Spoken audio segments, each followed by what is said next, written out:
ఇల్లెందు పట్టణ ప్రజలకి అట్లానే మీ అందరి ఆరోగ్యాన్ని ఆశించి ఇక్కడ ఈ కార్యక్రమాన్ని ఏర్పాటు చేసిన నిర్వాహకులు జగన్నాథం గారు ఇతర పెద్దలందరికీ కూడా మనస్పూర్వక ధన్యవాదాలు తెలియజేసుకుంటున్నాను.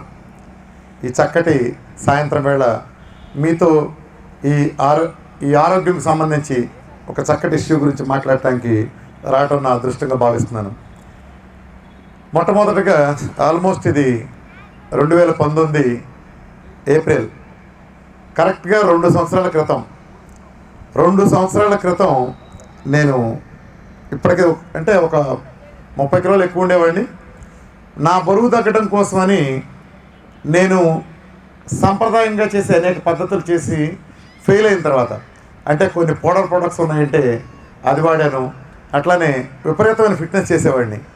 70 కిలోమీటర్లు 80 కిలోమీటర్లు డైలీ సైకిల్ తొక్కటం, కృష్ణానది ఈ చివరి నుంచి ఆ చివరికి స్విమ్మింగ్ చేయటం, ఇలాంటి ఎన్ని చేసినా 1 కిలో కూడా తగ్గకుండా ఫెయిల్ అయ్యి, అంటే ప్రపంచం అంతా బరువు తగ్గడానికి ఎక్కడ ఫెయిల్ అయిందో నేను కూడా అలానే ఫెయిల్ అయిన తర్వాత కొంచెం లాజికల్గా ఆలోచించి ఇది కాదు, ఇప్పటివరకు చేస్తున్న పద్ధతి కాకుండా శాస్త్రీయంగా సైన్స్ బేస్గా మనం వెళదామని నేను ఒక ప్రోగ్రాం రాసుకుందాం మన కోసమని నేను ఒక ప్రోగ్రాం రాసుకున్నానండి.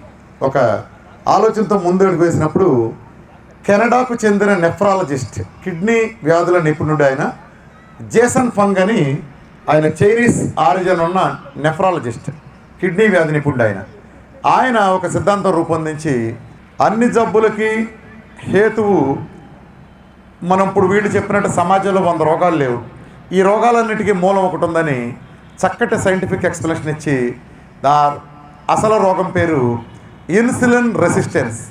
సమాజం ఇప్పటివరకు వినని పేరు ఇన్సులిన్ రెసిస్టెన్స్ అనే దాన్ని ప్రాచుర్యంలో తీసుకొచ్చి ఆయన కొన్ని పరిశోధనలు చేశారు. కేవలం కాన్సెప్ట్గా ఆయన తీసుకున్న మాకు ఫుడ్ ప్రోగ్రాం ఎలా చేసుకోవాలన్న మీదట మనకు గుర్తొచ్చింది నాకు మన ఘనమైన తెలుగు జాతి వారసత్వం. ఒకప్పుడు మీకు గుర్తుండే ఉంటుంది, మన చిన్నప్పుడు ఇక్కడ ఉండే పెద్దవాళ్ళలో తెలుసు ఎక్కువ మందికి, ఇలా హాస్పిటల్ ఉండే కదండి. ఏ జిల్లాకు ఒకటో హాస్పిటల్ ఉండేది, చాలా తక్కువ మంది ఉండేవాళ్ళు. ఏ సెంటర్లోనూ ఒక డాక్టర్ ఉన్నారంటే చుట్టుపక్కల 25 ఊళ్ళకి ఆయన ఒక్కళ్ళే ఉండేవాళ్ళు. ఆల్మోస్ట్ ఒక కుటుంబంలాగా అందరూ వెళ్ళి కలవటం, సంవత్సరానికి ఒకసారి ఫీజు ఇవ్వటం లాగా అలా ఒక కుటుంబంగా ఉండేది. తర్వాత ఏమైంది, ఇప్పుడు అన్ని జబ్బులకి ఒక డాక్టర్ పోయే వ్యవస్థ నుంచి చివరికి కంటికి ఒకళ్ళు పంటికి ఒకళ్ళు, ప్రతిదానికి ఈవెన్ గుండె జబ్బుల్లోనే 10 రకాలు వచ్చేసినాయి. ఏ స్పెషాలిటీ ఆ స్పెషాలిటీ అలా చూసే ఒక వ్యవస్థ వచ్చింది. అక్కడ దాకా వెళ్ళడానికి కారణం ఏంటని మూలానికి వెళితే దొరికిన సమాధానం ఏంటంటే, ప్రపంచం మీద కొన్ని బహుళజాతి కంపెనీలు, ముఖ్యంగా మందుల కంపెనీలు, ఫుడ్ కంపెనీలు చేసిన కుట్ర కారణంగా, ఆ కుట్ర ఫలితంగా మనం ఇంత పెద్ద మూల్యం చెల్లించాల్సి వచ్చి సమాజం మొత్తం అనారోగ్యం వైపు నడిపించబడ్డాం. ఇక్కడ కూర్చున్న వాళ్ళలో పెద్దవాళ్ళు ఉంటే వాళ్ళకి తెలుసు, మీకు గుర్తుంటుంది, ఒకప్పుడు మనం తిన్నప్పుడు చక్కగా అన్నం పప్పు కలిపామంటే ఇంత నెయ్యి కారిపోయేది, గుర్తుందండి. పూర్ణాలు గారెలు ఉన్నాయంటే నెయ్యి అలా పోసుకునేవాళ్ళం. దేంట్లోనైనా నెయ్యి బాగుండేది, సున్నుండలు కానీ అవన్నీ చేస్తా. చక్కగా కోడిగుడ్డు తిన్నామంటే గుడ్డు ఎల్లోతో సహా తినేవాళ్ళం. అలానే దేనికి మనం ఆయిల్స్, ప్రకృతి ఇచ్చిన ఆయిల్స్, వేరుశనగ ఆయిల్ కానీ నువ్వుల నూనె కానీ అలా తినే మనల్ని ఒక్కసారిగా ఫ్యాట్ మాన్పించారు. ఎప్పుడైతే ఫ్యాట్ మానేసామో అప్పటి నుంచి మనం కార్బోహైడ్రేట్లు అంటే పిండి పదార్థాల మీదకి విచ్చలవిడిగా తినటం మొదలుపెట్టాము. ఎప్పుడైతే అది తినటం మొదలుపెట్టామో విధ్వంసం బిగినైంది, ఆరోగ్యపరమైన పతనం బిగినైంది. ఇవాళ చూడండి, ఒకప్పుడు తాడి చెట్లెక్కి గబగబా 10 తాడి చెట్లెక్కి దగ్గలిగేవాళ్ళు ఒక 40 ఏళ్ల క్రితం. ఇప్పుడు తాడి చెట్టు ఎక్కాలంటే రుచినేసి బయలుదేరుతున్నారు. ముంజికాయ 15 రూపాయలు, 10 రూపాయల నుంచి 15 రూపాయలు అమ్ముతున్నారు. ఆ స్టేజ్కి వచ్చింది. చివరికి ఒక అంతస్తులో పైనెక్కి వెళ్ళండిరా అంటే లిఫ్ట్ పని చేయట్లేదులే, నేను ఎట్టలేదు మానేస్తానని చెప్పే దీనికి కూడా వచ్చిందంటే సమాజానికి ఇప్పుడు పట్టిన రోగం, అసలు రోగం ఓపిక లేకపోవటం. కారణం ఏంటంటే ఒక 70వ దశకం నుంచి మన ఆహార విధానంలో వచ్చిన మార్పుల కారణంగా ఈ దుష్పరిణామం సంభవించింది. ఆ లోతుకి వెళ్ళిన తర్వాత ఏం చేశానంటే దానికి అనుగుణంగా మనదైన స్వచ్ఛమైన నికార్సైన పాత తరం మన అమ్మమ్మలు, మన నాయనమ్మలు, బామ్మలు, తాతలు వీళ్ళు ఏదైతే పాటించారో దాన్ని బేస్ చేసుకుని వాళ్ళ దాంట్లో కొన్ని తప్పులుంటే అది కొంచెం సరి చేసుకుని చక్కగా మన తెలుగు వాళ్ళ కోసం అన్నట్టుగా ఒక ప్రోగ్రాం రాస్తే అది ఈ రోజున నాకు తగ్గింది 2 నెలల్లో 30 కిలోలు తగ్గిన నేను నా స్నేహితులకి మా బంధువుల్లో డయాబెటీస్ పోవటం అనేది గమనించాను. ఇక్కడ ఉన్న వాళ్ళలో డయాబెటీస్, బీపీ, థైరాయిడ్, పీసీఓడి ఈ 4 ఉన్నాళ్ళు ఒకసారి చేయొద్దండి. ఏదో ఉన్నాళ్ళు రైట్ అంటే అందరూ దించండి. అంటే అందరూ ఈ 4తో బాధపడుతున్నారు. తమాషా ఏంటంటే ఇవన్నీ మీరు జబ్బులని అనుకుంటే మీరు భ్రమపడినట్టే. వీటిల్లో ఏది జబ్బు లేదండి. జబ్బు అనేది ఒక్క పేరు కూడా లేదు. ఇవన్నీ ఆహారంలో మనం తీసుకున్న చిన్న పొరపాట్ల కారణంగా వచ్చినాయి. ఎలా వచ్చినాయో అలా లెఫ్ట్ లెగ్తో తనినట్టు వెళ్ళిపోతాయి. కానీ మన వైద్యశాస్త్రం ఏం చేస్తుందంటే వాటిని పర్మనెంట్ చేసింది.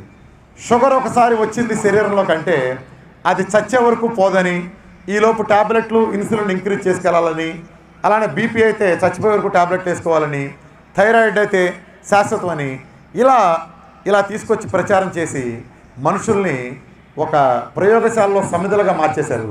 మన జీవితాలను సర్వనాశనం చేశారు. నిజానికి షుగర్ గురించి మీకు చెప్తే మనం జస్ట్ అదేంటో తెలుసుకున్న తర్వాత అదేం పెద్ద మీకు అది ఎంత మోసం, ఎంత దగ అన్నది మీకు అర్థమవుతుంది. ఇప్పుడు షుగర్ ఉంది కదా, ఇప్పుడు ఫర్ ఎగ్జాంపుల్ మన సుబ్బారావు గారు ఉన్నారనుకోండి, నేను ఉదాహరణ చెప్తున్నాను. సుబ్బారావు గారికి ఒకరోజు చూసుకుంటే ఏదో కళ్ళు తిరుగుతున్నట్టు అనిపించి డాక్టర్ గారి దగ్గరికి వెళ్ళారు. వెళ్తే షుగర్ టెస్ట్ చేశారు ఆయన. డాక్టర్ షుగర్ టెస్ట్ చేస్తే బ్లడ్ షుగరు 170 చూపించింది. మీకు షుగర్ ఎంటర్ అయింది సుబ్బారావు గారు, మీరు మందులు వాడాల్సిందే, మీరు ట్యాబ్లెట్ ఇస్తాను, మీరు ఇది లైఫ్ లాంగ్ వాడుతూ ఉండాలని చెప్పాడు ఆయన. సరే సుబ్బారావు గారు అరే కర్మరా అనుకుని మందు మొదలుపెట్టాడు. ట్యాబ్లెట్ వేయగానే 170 చూపించిన బ్లడ్ షుగరు 90కి వచ్చింది. సో హ్యాపీ, సుబ్బారావు గారు హ్యాపీ, డాక్టర్ హ్యాపీ. 1 సంవత్సరం గడిచింది. ఆయన రోజు ట్యాబ్లెట్ తీసుకుంటున్నారు. తర్వాత ఒక శుభముహూర్తాన్ని చూస్తే మళ్ళీ కళ్ళు తిరిగి వెళ్తే మళ్ళీ 180 ఉంది షుగరు. ట్యాబ్లెట్ వాడుతున్నా. ఇదేం డాక్టర్ గారు అని వెళ్తే షుగర్ అంతేనండి, అది అలా పెరుగుతూ ఉంటుంది, మీరు డోస్ పెంచాలని 2వ ట్యాబ్లెట్ ఇచ్చారు.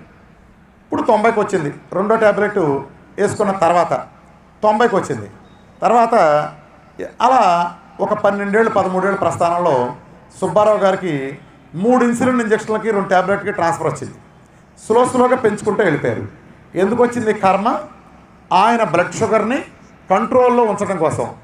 నిజమే, చాలట్లా ఉన్న డోసు అది షుగర్ని కంట్రోల్ చేయడం చాలా కొద్దీ 3వ ట్యాబ్లెట్ ఇవ్వటం, 4వ ట్యాబ్లెట్ ఇవ్వటం, వద్దులేండి శుభముహూర్తాన్ని ఇన్సులిన్ వాడండి అంటాం, అది కూడా డోస్ పెరుగుతూ వెళ్ళింది. సో ఈయన షుగరు 90-100లో ఉండటం కోసం బ్లడ్ షుగరు అలా ఇన్సులిన్ ఇంజక్షన్ దాకా వెళ్ళారు. ఒక శుభముహూర్తాన ఆయన కాలుకి చిన్న పుండు పడింది. పుండు పడితే 1 మంత్ అయినా తగ్గట్లేదు. ఎన్ని మందులు రాసినా తగ్గట్లా. డాక్టర్ దగ్గరికి వెళ్ళాడు ఆయన. వెళ్తే డాక్టర్ ఏంటిది, నా కాలు ఏంటో పుండు తగ్గట్లేదని. డాక్టర్ అన్నాడు పరీక్షించిన తర్వాత, సుబ్బారావు గారు సారీ అండి, షుగర్ ముదరటం మూలంగా మీ వేలు తీసేయాలండి, గ్యాంగ్రీన్ అండి అన్నాడు. షుగర్ ముదిరింది, మీ వేలు తీసేయాలండి, గ్యాంగ్రీన్ చేయాలండి అన్నాడు. ఈయన చాలా ఆశ్చర్యపోయాడు సుబ్బారావు. అదేంటండి, నా షుగరు 90-100లో ఉందండి గత 13 ఏళ్ళ నుంచి, దానికోసమే కదా 13 ఏళ్ళ నుంచి 1 ట్యాబ్లెట్తో మొదలుపెట్టే నేను ఈ రోజున ఇన్ని ఇంజక్షన్లు చేసుకుంటా ఇంత కర్మ పొడుచుకుంటూ ఉన్నానంటే షుగర్ నేను కంట్రోల్లోనే ఉందండి, నా బ్లడ్ ఎప్పుడు కూడా 90-100 లాగానే ఉంది, అదిగో ఆ కుర్రాడికి ఈ కుర్రాడికి ఉన్నట్టు నాకు 90-100 ఉంది, మరి వాళ్ళకి బాగుండి నాకు పోవటం ఏంటండి అన్నాడు. చెప్పండి, షుగరు మీ బ్లడ్ షుగరు ఎప్పుడు 90-100 ఉంది కదా, 90-100 ఉంటే మీ కాలు ఎందుకు పోతాయని చెప్పండి.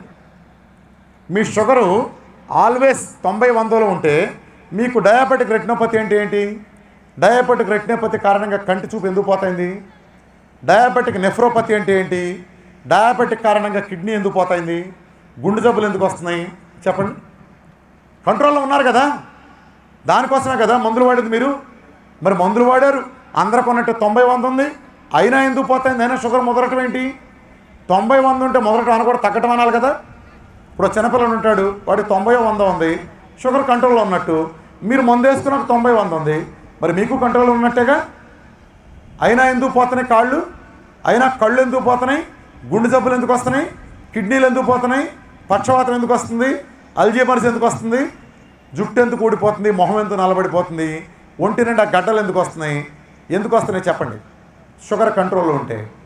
అంటే మన కళ్ళకి వైద్య సమాజం కట్టిన గంతలో ఈ ఆధునిక వైద్య విధానం షుగరు అంటే దాని మీనింగ్ ఏంటంటే, అన్నాళ్ళు మందులు వాడినా కూడా షుగరు తగ్గలేదు అంటే షుగరు అదుపులో లేదు అని మీనింగ్. మరి నీ మందులు వాడుతున్నారుగా అంటే ఈ మందులన్నీ పెద్ద బోగస్ అని మీనింగ్. ప్రపంచ చరిత్రలో ఇప్పటి వరకు డయాబెటిక్ ఒకసారి వచ్చిన తర్వాత అది పెరిగి నాశనమైందే తప్ప ఇంతవరకు ఒక్కడికి కూడా తగ్గించిన చరిత్ర వైద్యశాస్త్రానికి లేదు. ఎందుకంటే వాళ్ళు చేసే వైద్యం పరమ నికృష్టమైన నీచమైంది. ఏదైతే చేయకూడదో అదే చేయటమే మామూలుగా ఈ వైద్య విధానంలో కొనసాగుతూ వస్తుంది. పెద్ద మోసం, దగ, కుట్ర. ఇది పెద్ద సైన్స్ ఏం కాదండి, రాకెట్ సైన్స్ ఏం కాదు, చాలా చిన్న విషయం. షుగర్ ఎలా వచ్చిందో నేను మీకు ఎక్స్ప్లెయిన్ చేస్తాను. ఒక సింపుల్ క్వశ్చన్ అడుగుతాను, చెప్పండి సమాధానం. ఇప్పుడు ఆయన ఇటు సుబ్బారావు గారు ఉన్నారు, ఇటు వెంకటేశ్వర గారు ఉన్నారు. సుబ్బారావు గారికి జాగ్రత్తగా ఉండండి అందరూ. ఈ ఉదాహరణ, సుబ్బారావు గారికి షుగర్ లేదు. సుబ్బారావు గారికి షుగర్ అసలు లేదు, మామూలుగా రెగ్యులర్గా ఉంటారు ఆయన. మన వెంకటేశ్వరరావు గారికి బాగా షుగర్ ఉంది, ఆయన ఇన్సులిన్ కూడా తీసుకుంటాడు. వీళ్ళిద్దరూ నా దగ్గరికి వచ్చారు. నేను ఒక బ్లడ్ టెక్నీషియన్ని, లేకపోతే ఒక డాక్టర్ని అనుకోండి. వీళ్ళిద్దరూ నా దగ్గర టెస్ట్ చేసుకోవడానికి వచ్చారు. సుబ్బారావు గారికి షుగర్ లేని సుబ్బారావు గారికి నా దగ్గరికి వస్తే చూసా 90-100 ఉంది. నేను బ్లడ్ రిపోర్ట్ చూసా, బ్లడ్ తీసి చూస్తే 90 ఉంది. వెంకటేశ్వర గారు నా దగ్గరికి వచ్చారు, ఆయనది కూడా బ్లడ్ తీసి చూసా. కానీ ఆయన నా దగ్గరికి వచ్చే ముందు ఒక ఇన్సులిన్ ఇంజెక్షన్ వేసుకొచ్చారు నా దగ్గరికి. ఇన్సులిన్ ఇంజెక్షన్ తీసుకొచ్చారు అంటే ఆయన షుగర్ కంట్రోల్లోకి వచ్చేసింది. ఆయనది చూస్తే ఆయనది 90 ఉంది. నా చేతిలో 2 రిపోర్ట్లు ఉన్నాయి, సుబ్బారావు గారిది, వెంకటేశ్వర గారిది. 2 90 చూపిస్తున్నాయి. ఇప్పుడు ఈ 2 రిపోర్ట్లు నేను వాళ్ళతో మాట్లాడలేదు, జస్ట్ బ్లడ్ రిపోర్ట్ చూశాను. ఈ 2 రిపోర్ట్లని నేను బేస్గా తీసుకుని ఇద్దరు కూడా డయాబెటిక్ లేదు, నాన్ డయాబెటిక్ అంటే అది కరెక్ట్ అవుతుందా చెప్పండి? 90 ఉందిగా, ఆయనది 90 ఉంది, ఈయనది 90 ఉంది. నేనేం రిపోర్ట్ చూస్తే దాని ప్రకారం ఇద్దరు షుగర్ లేని వాళ్ళు అని చెప్తే కరెక్ట్ అవుతుందా? రెండో సిచ్యువేషన్, సుబ్బారావు గారికి షుగర్ లేదు, వెంకటేశ్వర గారికి బాగా షుగర్ ఉంది. ఈ సుబ్బారావు గారు ఏం చేశారంటే నా దగ్గరికి వచ్చే ముందు, టెస్టింగ్కి ముందు బాగా బెల్లం జిలేబీ స్వీట్లు తినేసి వచ్చారు నా దగ్గరికి. కేకులు లాంటివి తిని నా దగ్గరికి వచ్చారు. టెంపరీ గ్లూకోజ్ ఎలివేషన్ ఉంది. ఈయనకి షుగర్ చూస్తే ఆ టైంలో 140 కనిపించింది.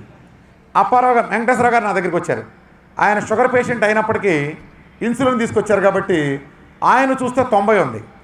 షుగర్ లేని సుబ్బారావు గారు స్వీట్ తినబట్టి రక్తంలో తాత్కాలికంగా గ్లూకోజ్ నిల్వ ఎక్కువై 140 ఉంది.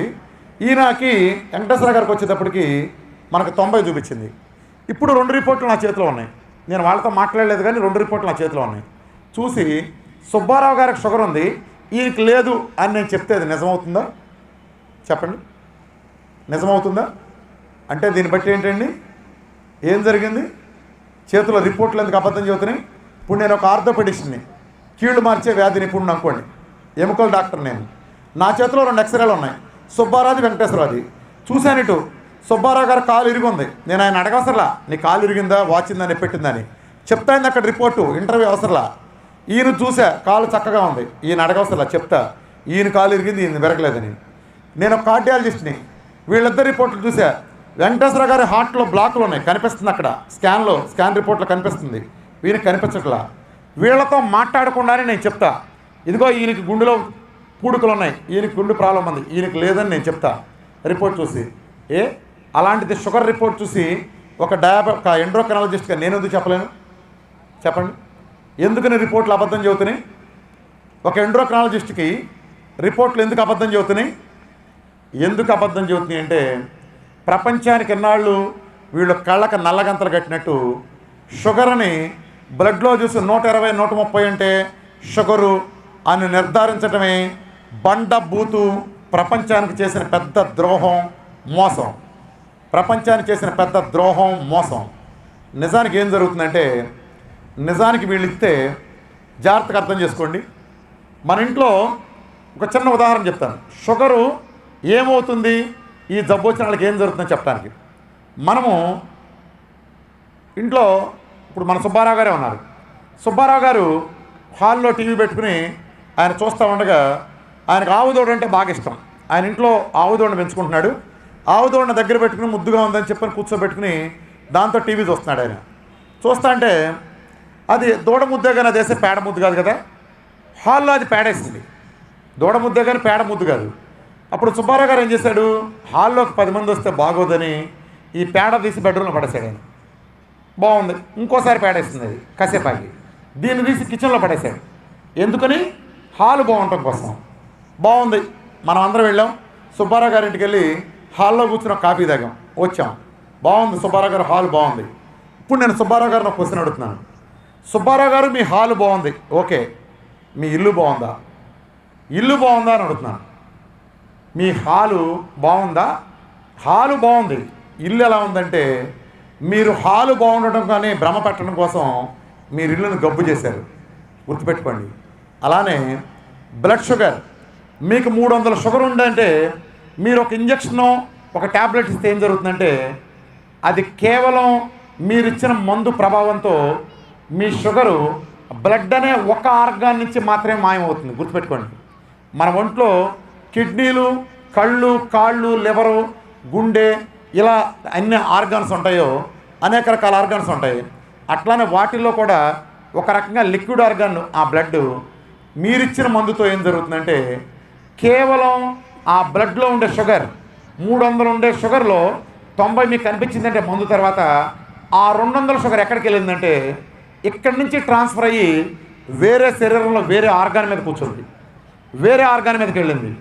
కేవలం బ్లడ్లోంచే మయమైంది, గుర్తుపెట్టుకోండి. అందుకనే మీ షుగర్ ఒంట్లోంచి పోవట్లేదు, కేవలం ఒక బ్లడ్లోంచి పోతుంది. మీ షుగర్ దేంటో చూస్తారు, బ్లడ్లో చూస్తారు. ఏ కిడ్నీలో చూడరే, కళ్ళలో చూడరే, అలానే నరాల వ్యవస్థ మీద చూడరే. అంటే బ్లడ్లో లేకపోతే ఒంట్లో లేనట్ట, హాల్లో పేడ లేకపోతే ఇంట్లో ఇంకెక్కడ ఏ గదిలోనూ లేనట్ట. ఇదే మోసం, ఇదే మోసం.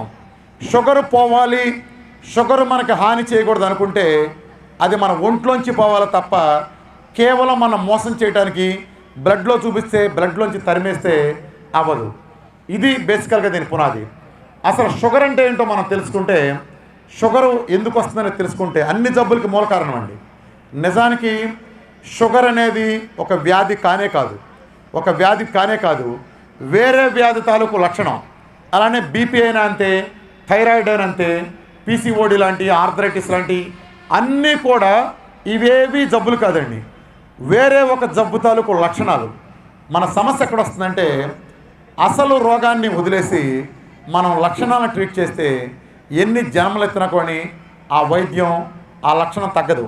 ఉదాహరణకి కాలు విరిగిందంటే మనకి నొప్పి వస్తుంది, నొప్పి రావటం లక్షణం.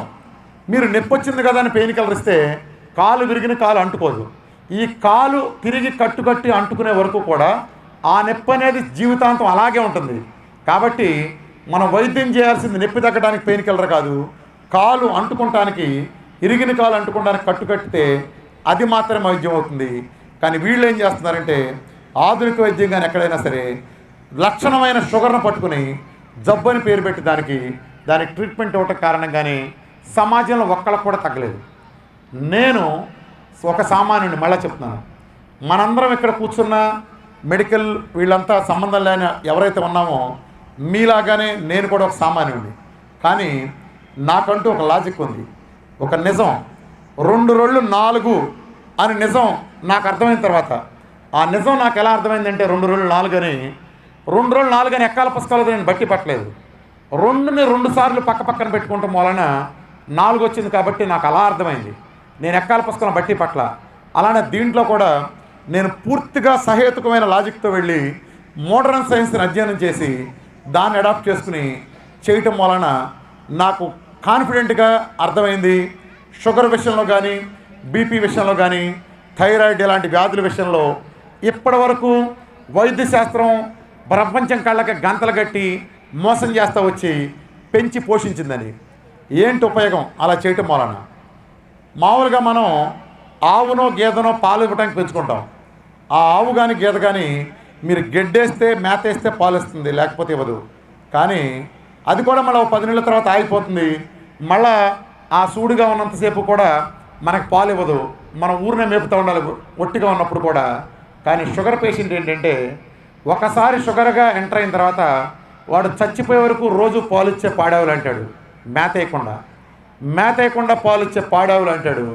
ఒకసారి ఫైలుతో అడుగు పెడితే తిరిగి వాడి మరణం వరకు కూడా వాడు అలా తిరుగుతూనే ఉంటాడు. ఆ దశకి తీసుకెళ్లే ఒక వ్యవస్థ.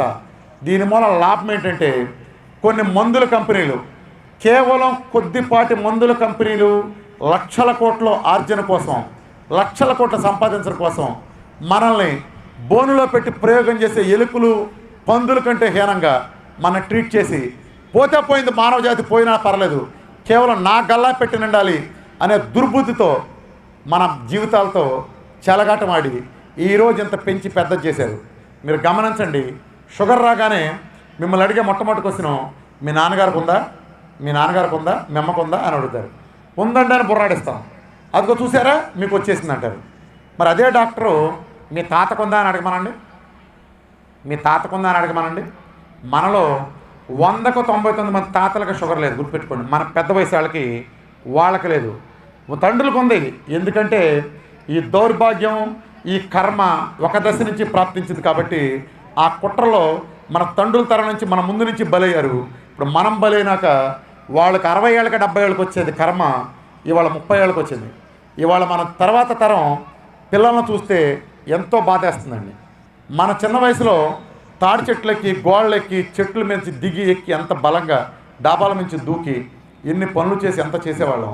సైకిళ్ళ మీద అవసరమైతే 25-30 కిలోమీటర్లు వెళ్ళరాటం అంతా. ఇవాళ పిల్లల్ని ఇక్కడి నుంచి ఆ చివరికి వెళ్ళరా అంటే బండి కావాలి, లేదా బస్సు కావాలి, ఆటో కావాలి, లేదా కారు కావాలనే స్టేజీ. ఇంతంత లావ్ అయిపోయి వాళ్ళు కూర్చుని అసలు ఆ పిల్లలేంటో, స్కూల్కి వెళ్ళే పిల్లలేంటో, ఆ లావ్ ఏంటో, ఆడపిల్లల దగ్గర నుంచి మగపిల్లల దాకా విపరీతంగా లావ్ అయిపోవటం. ఈ లావు ఎప్పుడైతే అయ్యారో నిజానికి చాలామంది అనుకున్నట్టు లావు కూడా ఒక లక్షణం. ఇన్సులిన్ రెసిస్టెన్స్ అనే ఒక వ్యాధికి ఒక లక్షణం షుగర్ అయితే, ఒక లక్షణం బీపీ అయితే, మరొక లక్షణం లావు. ఇవన్నీ కూడా ఒకే వ్యాధి తాలూకు పిల్లలు, ఒకే వ్యాధి తాలూకు లక్షణాలు. జస్ట్ మనం దాని గురించి షుగర్ అంటే ఏంటో ప్రాక్టికల్గా తెలుసుకుంటే మీకు అందరికి అర్థమైతే దీని వెనకమాలుండే సైన్స్ ఏంటో అర్థమవుతుంది. మనం ఒకసారి మన గురించి, మన విజ్ఞానం ఎవరి సొత్తు కాదండి, గుర్తుపెట్టుకోండి. ఎవరైనా ఏదైనా చేయొచ్చు. బోయవాడైన వాల్మీకి రామాయణం రాశాడు. ఇవాళ ఆధునిక వైద్యంలో అనేక వ్యాక్సిన్లు, మందులు కనిపెట్టిన వాళ్ళు ఎవరో డాక్టర్ లేరు, సైంటిస్టులు లేరు. సామాన్యుడు ఏమైనా చేయగలడు. ఇక్కడ విజ్ఞానం ఎవరు చెప్పారంటే ఏం చెప్పారనేది పాయింట్ తప్ప ఎవరు చెప్పారని పాయింట్ కాదు. మీ అందరికీ కూడా ఎందుకు అసలు మన ప్రాబ్లం ఏంటి, మన శరీరంలో ఏం జరుగుతుంది మనం తిన్నాక అని మీరు అర్థం చేసుకుంటే ఏం చేయకూడదు, ఏం చేయొచ్చు అనేది కూడా మీకు అర్థమవుతుంది. ఆహారంలో 3 రకాలు ఉంటాయండి. అంటే మీకు జస్ట్ అర్థం కావడం కోసం టూ మచ్ మెడికల్ గాలి కూడా చెప్తాను. అంటే ఆహారంలో 3 రకాలు ఉంటాయి. ఒకటి కార్బోహైడ్రేట్స్, అంటే పిండి పదార్థాలు. పిండి పదార్థాలు అంటే గ్లూకోజ్ అంటాం, దీన్నే షుగర్ అంటాం, గ్లూకోజ్ అంటాం. అంటే ఇప్పుడు మనం తినే రైస్ కానీ, స్వీట్ కానీ, హాట్ కానీ, పళ్ళు కానీ, ఈ దోశలు, గారెలు, బూర్లు, చెక్కిడాలు, చెకోడీలు, ఈరోజు మనం తినే ప్రతి ఐటము పిండి పదార్థమే. ఇది పిండి పదార్థం. రెండవది ప్రోటీన్, మాంసకృత్తులు, ప్రోటీన్ అంటాం. మనిషి శరీరంలో కండ పెరగటానికి, ఎదుగుదలకు ఉపయోగపడేది ప్రోటీన్. మూడవది ఫ్యాట్. ఫ్యాట్ అంటే కొవ్వు. ఆహారం మొత్తం ఈ 3 రకాలుగా వర్గీకరించవచ్చు. కార్బోహైడ్రేట్లు, ప్రోటీన్లు, ఫ్యాట్లు, ఈ 3 ఉంటాయి. నిజానికి మనిషి శరీరానికి అత్యవసర పరిస్థితుల్లో కావాల్సింది 2. ఒకటి ఫ్యాట్. ఫ్యాట్ నుంచి వచ్చే ఫ్యాటీ యాసిడ్స్. మనకి ఏదైనా ప్రాబ్లం వచ్చి ఐసీయూలో జాయిన్ అయ్యామనుకోండి, లూజ్ మోషన్స్ అయ్యి, డబుల్ టైఫాయిడ్ వచ్చి, ఇమీడియట్గా మనకి ఎక్కించాల్సింది ఫ్యాట్ నుంచి వచ్చే ఫ్యాటీ యాసిడ్స్, అలానే ప్రోటీన్ నుంచి వచ్చే ఎమినో యాసిడ్స్. ఈ 2 అవసరం. మనిషి జీవితంలో కార్బోహైడ్రేట్ అవసరం లేనే లేదు. కానీ మనం ఏం చేసామంటే మొత్తం జీవితాన్ని కార్బోహైడ్రేట్తో నింపేశాం. అన్నప్రాసంతో బిగినైన అన్నం తింటాం, మనం చచ్చిపోయే వరకు కూడా కార్బోహైడ్రేట్ తింటా వచ్చినాం. ఏం జరుగుతుందో టెక్నికల్గా శరీరంలో ఏం జరుగుతుందో చూద్దాం. మనం ఇప్పుడు జస్ట్ ఒక 6 ఇడ్లీ తిన్నాం అనుకోండి ఉదాహరణకి. ఉదాహరణ చెప్తున్నాను. మనం పొద్దున్నే ఒక 6 ఇడ్లీ తిన్నాం. ఏం జరుగుతుందో లోపల ఒకసారి తెలుసుకుందాం. ఈ 6 ఇడ్లీ పిండి పదార్థం, కార్బోహైడ్రేట్, అదే గ్లూకోజు, దాని పేరు షుగర్. బెజవాడకి విజయవాడ పేరులాగా కార్బోహైడ్రేట్ అన్న అదే షుగరు, అదే గ్లూకోజ్. ఇడ్లీ కార్బోహైడ్రేట్ మీరు తినగానే నోట్లోకి వెళ్తుంది. ఈ కార్బోహైడ్రేట్ వెళ్ళగానే ఏమవుతుందంటే మనకి ఇక్కడ ప్యాంక్రాస్ అని చిన్న గ్రంథి ఉంటుంది. లివర్కి మన దగ్గరలో ప్యాంక్రాస్ అనే ఒక చిన్న గ్రంథి ఉంటుంది. ఆ గ్రంథి చాలా చాలా కీలకమైన గ్రంథి. దాంట్లో alpha cells, beta cells, alpha cells, beta cells అని 2 సెల్స్ ఉంటాయి. అంటే ఇంకా ఉంటాయి కానీ మేజర్గా ఈ 2 ఉంటాయి. ఆల్ఫా సెల్స్ ఏం చేస్తాయంటే మీరు తిన్న ఆహారం కార్బోహైడ్రేట్ ఇడ్లీని గ్లూకోజ్ అనే పెట్రోల్ కింద మారుస్తుంది. మనం తిన్న ఇడ్లీని గ్లూకోజ్ అనే పెట్రోల్ కింద మారుస్తుంది. ఈ పెట్రోలు మనం బైక్లో పెట్రోల్ కొట్టించాలి. ఎక్కడ కొట్టిస్తాం? బైక్ సీట్లోనా, టైర్ మీద కొట్టిస్తామా? పెట్రోల్ ట్యాంకులో కొట్టిస్తాం కదా. అలానే మనిషి శరీరంలో కూడా ఈ పెట్రోల్ వెళ్ళి స్టోర్ అవ్వాల్సింది పెట్రోల్ ట్యాంకులో స్టోర్ అవ్వాలి. మన శరీరంలో పెట్రోల్ ట్యాంక్ని హ్యూమన్ సెల్, జీవకణం సెల్ అంటాం. ఇదే నిజానికి అది ఒక కాయలా ఉంటుంది, ఒక కాయ షేప్లో ఉంటుంది. ఎలా ఉంటుందంటే సెల్లు, ఆ పెట్రోల్ ట్యాంకు ఒక కాయ షేప్లో ఉండి చుట్టూత ఇలాంటి మూతలు ఉంటాయి. ఇది సెల్ అనుకోండి, ఊరిని అర్థం కావడం కోసం. ఇది కాయలాగా లేదు, ఊరిని మీకు అర్థం కావడం కోసం చెప్తున్నాను. ఇది సెల్ అనుకుంటే దీనికి రిసెప్టార్లు అంటాం. వీటిని రిసెప్టార్లు అనే మూతలు దీని చుట్టూతా ఉంటాయి. ఇది క్లోజ్ చేసి ఉంటాయి. ఈ సెల్ చుట్టూతా ఒక లిక్విడ్ వాచ్మెన్ లాగా కాపలా కాస్తుంది. ఈ లిక్విడ్ పేరు హైడ్రాక్సీ కీటోన్స్. జాగ్రత్త గుర్తుంచుకోండి. ఈ సెల్ చుట్టూతా ఒక వాచ్మెన్ కాపలా కాస్తూ ఉంటుంది ఒక లిక్విడ్ రూపంలో. ఆ లిక్విడ్ పేరు హైడ్రాక్సీ కీటోన్స్. ఇప్పుడు ఏం జరుగుతుందంటే మీరు ఈ కార్బోహైడ్రేట్ ఇడ్లీ తిన్నారు. ఈ ఇడ్లీని శరీరంలో ప్యాంక్రాసిస్లో ఉండే ఆల్ఫా సెల్స్ గ్లూకోజ్ అనే పెట్రోల్గా మార్చినాయి. ఈ గ్లూకోజ్ ఏం చేస్తుందంటే తిన్నగా వచ్చేసి సెల్ దగ్గరికి వెళ్ళి ఇక్కడ కూర్చుంటుంది. ఈ గ్లూకోజ్ను చూస్తే ఇక్కడ ఉండే వాచ్మెన్ హైడ్రాక్స్ కీటోన్స్ తలుపు తీయదు, రిసెప్టర్ ఓపెన్ చేయదు. ఇది ఎలాంటిదంటే మన మినిస్టర్ గారు ఉన్నాడు. మినిస్టర్ గారు అంటే కొత్త అతను ఎవరు వెళ్ళాడు. కొత్త అతను వెళ్తే వాచ్మెన్ తలుపు తీస్తాడండి, గేటు తీస్తాడా? కొత్తవాడి తీస్తాడా? తీడు కదా. వీడు అక్కడే వెయిట్ చేస్తాడు. వీడెక్కడ వెయిట్ చేస్తా అంటే మన శరీరంలో ప్యాంక్రాస్లో బీటా సెల్స్ ఉంటాయి. ఇందాక ఆల్ఫా సెల్స్ ఆహారాన్ని తిన్న కార్బోహైడ్రేట్ని గ్లూకోజ్గా మారిస్తే ఇప్పుడు బీటా సెల్స్ ఉంటాయి. ఇవేం చేస్తుందంటే ఇక్కడ ఎంత గ్లూకోజ్ ఉందో చూసుకుని దీనికి తగినంత ఇన్సులిన్ని ఈ బీటా సెల్స్ తయారు చేసి ఇక్కడ పంపిస్తాయి. ఇక్కడ గ్లూకోజ్ వెయిట్ చేస్తాయింది. ఈ ఇక్కడ ఎంత వెయిట్ చేస్తే అంత తగినంత ఇన్సులిన్ని ప్యాంక్రాస్లో ఉండే బీటా సెల్స్ తయారు చేసి ఇక్కడ పంపిస్తాయి. ఇప్పుడు ఏం జరుగుతుందంటే గ్లూకోజ్ను చూస్తే ఒప్పుకొని వాచ్మెన్ హైడ్రాక్స్ కీటోన్స్ ఇన్సులిన్ చూస్తే తలుపు తీస్తుంది. అర్థమైందండి? అంటే ఎవడో వచ్చాడు మినిస్టర్ గారి ఇంటికి, వాడిని చూస్తే వాచ్మెన్ ఒప్పుకోలే, వాడు తెలియదు కాబట్టి. మినిస్టర్ గారు పిఏ వచ్చాడు, మనాడేలా అని చెప్పి లోపల తీసుకెళ్ళాడు. అట్లా ఇన్సులిన్ వచ్చి, ఎందుకంటే ఇది ఈ వాచ్మెన్ అయిన హైడ్రాక్స్ కీటోన్స్ రికగ్నైజ్ చేసేది ఇన్సులిన్ రికగ్నైజ్ చేస్తుంది. ఈ 2 కలిపి లోపలికి వెళ్తాయి, అలా నిండుతుంది. ఇది కార్బోహైడ్రేట్. దీని అవసరం ఉంటే కానీ వెళ్ళదు. ఇదే ఇప్పుడు నేను ఫ్యాట్ తిన్నాను అనుకోండి, మన డైట్ ప్రకారం ఫ్యాట్ అవుతుంది. ఫ్యాట్ తింటే ఏమవుతుందంటే ఇందాక కార్బోహైడ్రేట్ తింటే గ్లూకోజ్ ఎలా మారిందో మన శరీరానికి 2 మెటబాలిజం ఉంటాయండి. 2 మెటబాలిజం ఉంటాయి. మెటబాలిజం అంటే ఈ ఆహారంతో నడిచే 2 సిస్టమ్స్ అనుకోండి. ఒక రకంగా అంటే ఉదాహరణకి మన చేతిలో ఒక కారు ఉందనుకోండి. ఒక కారు, ఆ కారు పెట్రోల్ మీద నడుస్తుంది, స్విచ్ తిప్పితే గ్యాస్ మీద నడుస్తుంది. మీకు తెలుసు కదా 2 టెక్నాలజీలు ఒకే కారు. అలానే మనిషి శరీరం కూడా 2 మెటబాలిజం మీద రన్ అవుతుందండి. ఒకటి గ్లూకోజ్ మెటబాలిజం, ఇన్నాళ్ళు మనం ఉంటా వస్తుంది. రెండోది శరీరానికి గ్లూకోజ్ లేనప్పుడు 2వ మెటబాలిజం కూడా పనిచేస్తుంది. ఆ 2వ మెటబాలిజం పేరు ఫ్యాట్ మెటబాలిజం. ఫ్యాట్ తింటే ఏం జరుగుతుందంటే మీరు ఇప్పుడు ఫ్యాట్ని ఆహారంగా తీసుకుంటే, ఫ్యాట్ తిన్నాను, ఈ ఫ్యాట్ కీటోన్స్ అనే ఎనర్జీగా మారుతుంది. కీటోన్స్ అనే ఎనర్జీగా మారితే ఈ కీటోన్స్ ఏమవుతాయి అంటే ఇక్కడికి వెళ్తుంది, సెల్ దగ్గరికి వెళ్తుంది. వెళ్ళగానే ఇక్కడ ఉండే వాచ్మెన్ పేరేంటి? Hydroxy ketones. సెల్ ఇటు కొట్టి తలుపు తీసి లోపల పంపిస్తుంది.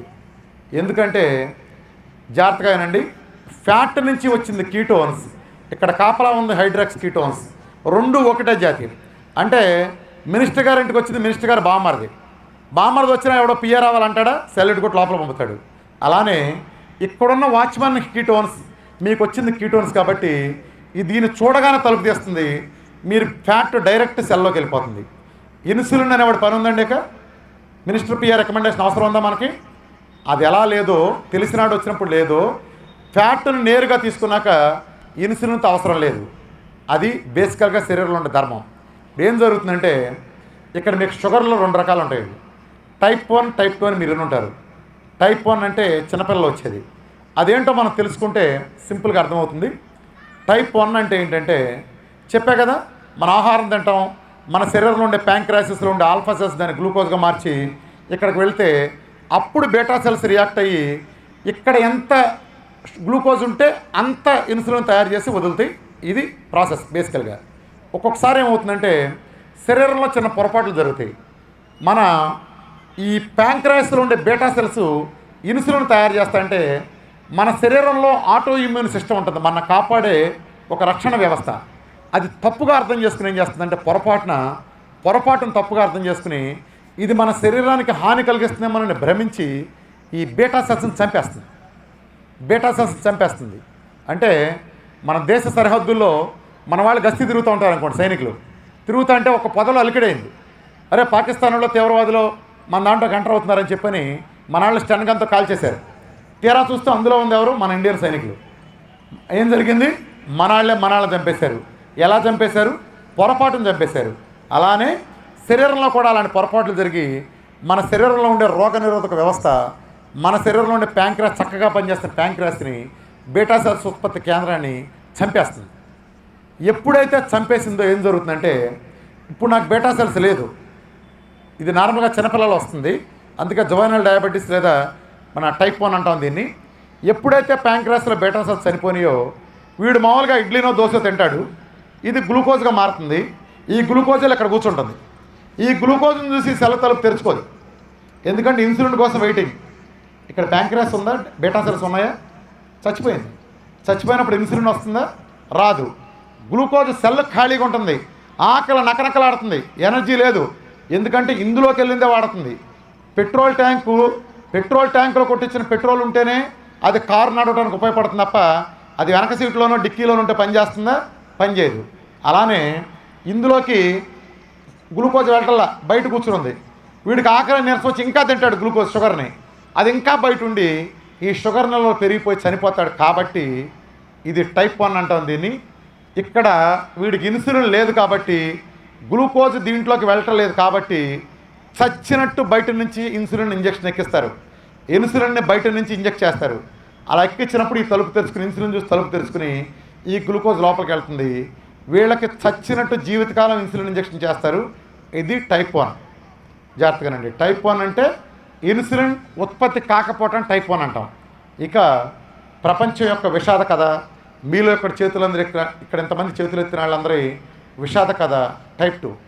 టైప్ 2 గురించి మనం తెలుసుకుంటే మీ అసలు వాస్తవం, దిగ్భ్రాంతికరమైన వాస్తవం తెలుసుకుంటే అదేంటో చూద్దాం ఒకసారి.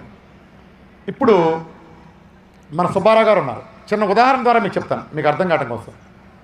సుబ్బారావు గారు అంటే నిజానికి మీరే అనుకోండి, ఇక్కడున్న ప్రతి షుగర్ పేషెంట్. మామూలుగా పొద్దున్నే వాళ్ళ ఆవిడ సుబ్బారావు గారి వైఫ్ 6 ఇడ్లీ పెట్టింది 7 గంటలకి. జాగ్రత్తగానండి ఉదాహరణ. 7 గంటలకి సుబ్బారావు గారి భార్య పొద్దున్నే 7 గంటలకి 6 డజన్ ఇడ్లీలు పెట్టింది. ఆయన ఇడ్లీ తిన్నారు. ఇది బయట. ఇంటర్నల్గా ఏం జరుగుతుందంటే సుబ్బారావు గారి శరీరంలో ప్యాంక్రాస్లో ఉండే ఆల్ఫా సెల్స్ దాన్ని గ్లూకోజ్గా మారుస్తాయి. ఈ 6 ఇడ్లీ గ్లూకోజు సెల్ దగ్గరికి వెళ్ళి కూర్చుంది. ఇది తలుపు తెరుచుకోదు. ఇప్పుడు చక్కగా పనిచేస్తున్న సుబ్బారావు గారి ప్యాంక్రాస్లో బీటా సెల్స్ 6 ఇడ్లీ సరిపడి ఇన్సులిన్ తయారు చేస్తుంది. ఈ 2 ఇక్కడికి వెళ్ళినాయి.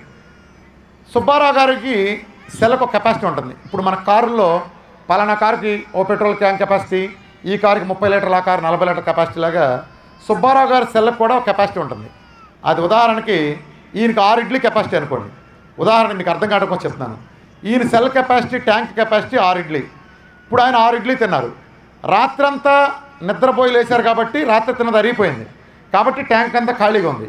ఇప్పుడు ఈయన 6 ఇడ్లీ తిన్నారు. 6 ఇడ్లీ సరిపడా ఇన్సులిన్ గ్లూకోజ్ దాంట్లోకి వెళ్ళి ట్యాంక్ ఫుల్ అయింది. ఇప్పుడు ఆయన 6:30కి బయటకు వచ్చారు. బయటకు స్నానం చేసి బయటకు వచ్చి వాళ్ళ ఫ్రెండ్ ఇంటికి వెళ్తే అక్కడ ఆవిడ గారెలు వేసింది. ఈయన నోరూరి టేస్ట్ నిజానికి గారెలు ఇష్టం అనుకోకుండా అనవసరంగా కర్మ ఇంట్లో ఆవిడ వేసిన దిక్కుమాల ఇడ్లీ తిన్నాను, శుభ్రంగా గారెలు తినవాడని నోటి దొరద ఆపుకోలేక ఆవిడ పెట్టింది కదా అని ఇంకో 6 డజన్ గారెలు తినేసాడు ఆయన, ఆకలి లేకపోయినా.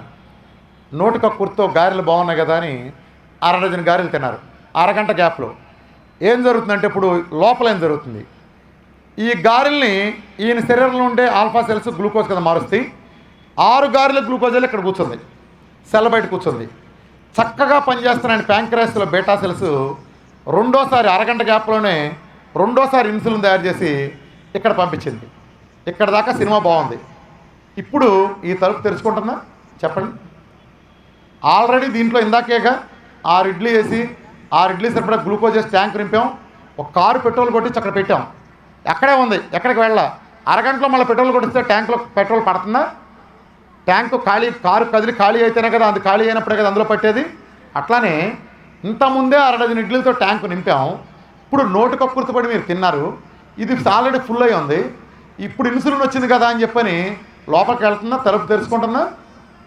ఈ తెరుచుకొని నిజానికి ఇన్సులిన్ చెప్పినట్టు, ఇన్సులిన్ ఆదేశాల ప్రకారం చచ్చినట్టు సెల్ లోపలికి వెళ్ళాలి. ఇన్సులిన్ మాట సెల్ వినాలి. కానీ ఇన్సులిన్ చెప్పిన వినలేని పరిస్థితులు ఏం చేస్తుందంటే దీన్ని ఈ సెల్ వ్యతిరేకిస్తుంది. ఎందుకంటే ఖాళీ లేదు కాబట్టి. ఆ వ్యతిరేకించినప్పుడు ఇన్సులిన్ ధిక్కరిస్తుంది. ఇది ఎలాంటిదంటే మన ఇంట్లో పనమ్మాయి ఉంది. మన పనమ్మాయిని అంటులు దోమమ్మ అన్నాం, తోమింది. బట్టలు గుంజమన్నాం, గుంజింది. 3వ అంతస్తు ఎక్కి దూకమన్నాం, దూకుతుందా? 3వ అంతస్తు కింద దూకమన్నాం, దూకుతుందా? ఎందుకు దూకదు? అంటులు దోమిందిగా, బట్టలు గుంజిందిగా. అంటే పరిధికి మించిన పని, పరిధి దాటిన పని అమ్మాయి చేయలేదు. వితిన్ చేయగలిగే రేంజ్లో ఉంటే చేస్తుంది. మీరు ఇంకా రెట్టించి దూకాల్సిందే, కుదరదు. ఇందాక నా మాట అంటుంది అన్నావు కాబట్టి నువ్వు దూకాల్సిందంటే ఏమంటుందంటే పోవమ్మ అంటుంది కదా, ఎల్లవమ్మ అంటుంది. కానీ 3వ అంతస్తు నుంచి దూకుతుందా? పోవమ్మ అంటుంది, లేదా పోరా అంటుంది. ఆ పోరా అని పనమ్మాయి మన యజమాని ఎలా రిజెక్ట్ చేస్తుందో ఈ సెల్ కూడా ఇన్సులిన్ వచ్చి లోపలికెళ్ళు అంటే లోపల ఖాళీ ఉంటే ఇన్సులిన్ మాట వింటుంది. లోపల ఖాళీ లేనప్పుడు ఇన్సులిన్ కూడా సెల్ ఏముంటుందంటే పోరా అంటుంది. అంటే సెల్లు ఇన్సులిన్ చెప్పినట్టే వినాలి, కానీ ఇన్సులిన్ మాట కూడా వినలేని తప్పని పరిస్థితిని ఇన్సులిన్ రెసిస్టెన్స్, ఇన్సులిన్ వ్యతిరేకించడం లేదా ఇన్సులిన్ నిరోధకత అంటాం. ఇదే మనకున్న జబ్బు, గుర్తుపెట్టుకోండి. నిజానికి నేను సుబ్బారావు గారు ఉదాహరణ చెప్పింది ఒకరోజు ఉదాహరణ, జస్ట్ శాంపుల్గా చెప్పాను. ఏం జరుగుతుందంటే మనందరం అక్కడ కూర్చున్న వాళ్ళందరం అన్నప్రాసన రోజున అన్నం తింటాం బిగించేసాం. గ్లూకోజ్ తింటా అన్నప్రాసన రోజు ఆ రోజు తిన్నాం. అక్కడి నుంచి తింటానే ఉన్నాం. అన్నం, ఇడ్లీలు, దోశలు, గారెలు, స్వీట్లు, హాట్లు తింటానే ఉన్నాం చచ్చిపోయే రోజు వరకు. 30 ఏళ్ళు 40 ఏళ్ల పాటు తిన్నాం. కానీ ఏ రోజన్నా ఒక్కరోజు మొత్తం ఖాళీ చేసేట్టు మనం ఉపవాసం ఉన్నామా? కావాలని చెప్పండి. ఎప్పుడైనా సరే ఈ సెల్ ఉంది, ఈ సెల్లో మనం ఒక ఆహారాన్ని పడేసాం, ఇది కంప్లీట్ ఖాళీ అయిపోతే కడుపు నకనకలాడిపోతుంది. అలా తింటున్నాం ఎప్పుడన్నా? ఇది ఎప్పుడు నిండుగానే వస్తుంది. ఇది నిండుగా ఉన్న ఇంకా తింటాం. ఇలా చేస్తాం వల్ల ఏమవుతుందంటే కొన్ని సంవత్సరాలు దశాబ్దాల పాటు వాడిన తర్వాత ఇలా నాన్ స్టాప్ అసలు దీన్ని ఫుల్గా ఉంచి వాడటం వల్ల ఏమవుతుందంటే ఈ సెల్ కూడా, ఈ సెల్ బయట ఉండే పదార్థం ఏదైతే గ్లూకోజ్ ఉన్నారో దాని నుంచి తయారైన ఫ్యాట్ అనే పదార్థంతో పూడిపోతుంది. ఇది ఎలాంటిదంటే సుబ్బారావు గారు కొత్త ఇల్లు గృహప్రవేశం చేశారు. ఇవాళే కొత్త ఇంట్లో గృహప్రవేశం చేశారు. బంధువులంతా వెళ్ళిపోయిన తర్వాత బాత్రూంలో స్నానం చేయడానికి వెళ్ళి ట్యాప్ తిప్పారు. బకెట్ పెట్టి ట్యాప్ తిప్పితే 1/2 నిమిషంలో బకెట్ నిండిపోయింది. 1/2 నిమిషం ఫుల్ ఫోర్స్గా వస్తుంది వాటరు, బకెట్ నిండిపోయింది. కట్ చేస్తే 10 సంవత్సరాలు దాటిపోయినాయి. సుబ్బారావు గారు అదే బాత్రూంలోకి వెళ్ళి బకెట్ అక్కడ పెట్టి ట్యాప్ తిప్పితే బకెట్ నిండటానికి 5 నిమిషాలు పట్టింది. ఎందుకని? మరి 10 కోట్లు పెట్టి ఇల్లు కట్టించుకున్నాడు. అటాచ్డ్ బాత్రూంలో ఒకప్పుడు గృహప్రవేశం రోజున 1/2 నిమిషంలో నిండింది. ఇల్లంతా అలానే ఉంది. కానీ ఎందుకని 5 నిమిషాలు పడతాయింది? ఎందుకు పట్టిందంటే నువ్వు గృహప్రవేశం రోజున అందులో వదిలిన వాటరు ఈ రోజు వరకు 365 రోజులు 24 గంటలు నాన్ స్టాప్ దాంట్లో నిలవటం కారణంగా ఇందులో ఉండే వాటర్కి సూర్యరశ్మికి అనుసంధానంతో తేమని ఆహారంగా చేసుకుని బతికే, జాగ్రత్తగానండి, తేమని ఆహారంగా చేసుకుని బతికే పాకుడు అనే ఒక రకమైన ఫంగస్ ఆ పైపులో ఏర్పడుతుంది. ఆ పైపులో వాటర్ పైపులో అలా ఏర్పడి అది దాన్ని అలా పూర్తి చేస్తుంది లోపల నుంచి. దాని ఆహారం ఏంటంటే మీరు నిరంతరం నిల్వంచడం వాటరే ఆహారం. ఆ నిరంతరం నిల్వంచడం కారణంగా ఆ పైపులో పాకుడు పడి గృహప్రవేశం రోజున అందులో 1000 లీటర్లు ఆ పైపులో 1000 లీటర్ల నీళ్లు పట్టేది ఈ పాకుడుతో పూడిపోవటం వలన 800 లీటర్ల సరిపడా పూడిపోయింది. కేవలం 200 లీటర్ల వాటర్ పట్టడానికి గ్యాప్ ఉండబట్టి ఇక్కడ నీ ట్యాప్ తిప్పితే 5 నిమిషాలు పడతాయింది. అది పరిస్థితి. ఇప్పుడు మనం దాన్ని వదిలేస్తామా? ఆ పైపుని క్లీన్ చేసుకుంటాం కదా. అలానే మన గ్లూకోజ్లో కూడా ఏం జరుగుతుందంటే మీరు కొన్ని దశాబ్దాల పాటు తిని ఇప్పుడు మీకు సుబ్బారావు గారు చెప్పాను కదా, మనకి 6 ఇడ్లీ కెపాసిటీ ఉంటే ఇది గ్లూకోజ్ తిని తినటం వలన గ్లూకోజ్ నుంచి ఏర్పడిన ఫ్యాట్ అనే పదార్థం గుర్తుపెట్టుకోండి. ఫ్యాట్ ఏర్పడేది మన శరీరంలో ఉండే ఫ్యాట్ ఏర్పడేది మనం తినే కార్బోహైడ్రేట్ నుంచి. దీని నుంచి వచ్చిన ఫ్యాట్ ఏమవుతుందంటే ఇలా నిండిపోయి కొంచెం ఇలా నిండుకుంటూ వచ్చి 6 ఇడ్లీ కెపాసిటీ ఉండే సుబ్బారావు గారు ట్యాంక్ ఫుల్ ఉండేది ఇలా ఇక్కడ దాకా పూడిపోయింది ఒక 40 ఏళ్ళకి. ఇప్పుడు ఆయనకి 4 ఇడ్లీలు సరిపడా ఫ్యాట్తో నిండిపోయింది. సెల్ల 6 ఇడ్లీ సరిపడా 4 ఇడ్లీ సరిపడా ఫ్యాట్తో పూడిపోయి కేవలం కొద్దిగా 2 ఇడ్లీ సరిపడే మాత్రమే ఖాళీ ఉంది. ఇది సుబ్బారావు గారి సిచ్యువేషన్ 40 ఏళ్ళ తర్వాత. ఇందాక నేను చెప్పిన ఉదాహరణని మరొకసారి ఇక్కడ చూద్దాం. మళ్ళీ తిరిగి చెప్తాను. ఇందాక చెప్పిన ఉదాహరణని కొత్త వెర్షన్లో చెప్తాను. ఇప్పుడు సుబ్బారావు గారు 6 ఇడ్లీ కెపాసిటీ గల ఒరిజినల్ కెపాసిటీ, 4 ఇడ్లీ సరిపడా ట్యాంక్ ఆయన పూడిపోయింది, ఫ్యాట్తో పూడిపోయింది. ఇంకా సెల్లో 2 ఇడ్లీ సరిపడా పడతాయింది. ఇప్పుడు సుబ్బారావు గారు పొద్దున్నే వాళ్ళ ఆవిడ 6 ఇడ్లీ పెట్టింది, 6 ఇడ్లీ తిన్నారు. 6 ఇడ్లీ ఇక్కడికి వెళ్ళి కూర్చుంది. 6 ఇడ్లీ పొద్దున్నే 6 గంటలకి ఇక్కడ కూర్చుంది. మన ప్యాంక్రాస్ 6 ఇడ్లీ సరిపడా ఇన్సులిన్ తయారు చేసి ఇక్కడ కూర్చోబెట్టింది. సుబ్బారావు గారి ట్యాంకు మూత తెరుచుకుంది ఇన్సులిన్ రాగానే. ఇప్పుడు ఏం జరుగుతుంది? ఖాళీ ఎంత ఉంది లోపల? 2 ఇడ్లీకే ఉంది ఖాళీ. 4 ఇడ్లీ పూడిపోయింది కదా. బయట 6 ఇడ్లీ సరిపడా గ్లూకోజ్ ఇన్సులిన్ ఉన్నాయి. లోపలికి ఎంత వెళ్తాయంటే ఇందులో ఎంత పడుతుందంటే 2 ఇడ్లీ సరిపడా ఇన్సులిన్, 2 ఇడ్లీ సరిపడా గ్లూకోజ్ మాత్రమే పడుతుంది. ఈ 6 తిన్న దాంట్లో 4 ఇడ్లీ సరిపడా గ్లూకోజు ఇన్సులిన్ బయట మిగిలిపోతాయి, బయట ఉండిపోతాయి. ఇప్పుడు ఈయన కక్కుర్తిపడి మళ్ళీ గారెలు తిన్నాడు. ఈ గారెల తాలూకు కూడా ఇంకో అరగంట తర్వాత చూస్తే ఇక్కడ 4 ఇడ్లీ సరిపడా గ్లూకోజ్ ఇన్సులిన్తో పాటు ఇక్కడ 6 గారెలు సరిపడా గ్లూకోజ్ ఇన్సులిన్ 2 అక్కడ ఉండిపోయినాయి. అంటే ఏమంటే మీనింగు? ఈ శరీరంలో బయట కనిపించింది చూసారా, బయట లోపలికి వెళ్ళలేక బయట చూసారా, ఈ బయట ఉండే షుగరే మీరు చెప్పే 170, 180, 300 ఉందంటారు చూసారా. ఈ బయట ఎంత పెరిగిపోతే సెల్లో పట్టకుండా రక్తంలో ఎంత ఉండిపోతుందో గ్లూకోజు, ఆ గ్లూకోజ్నే మనం బ్లడ్లో ఉంటుంది.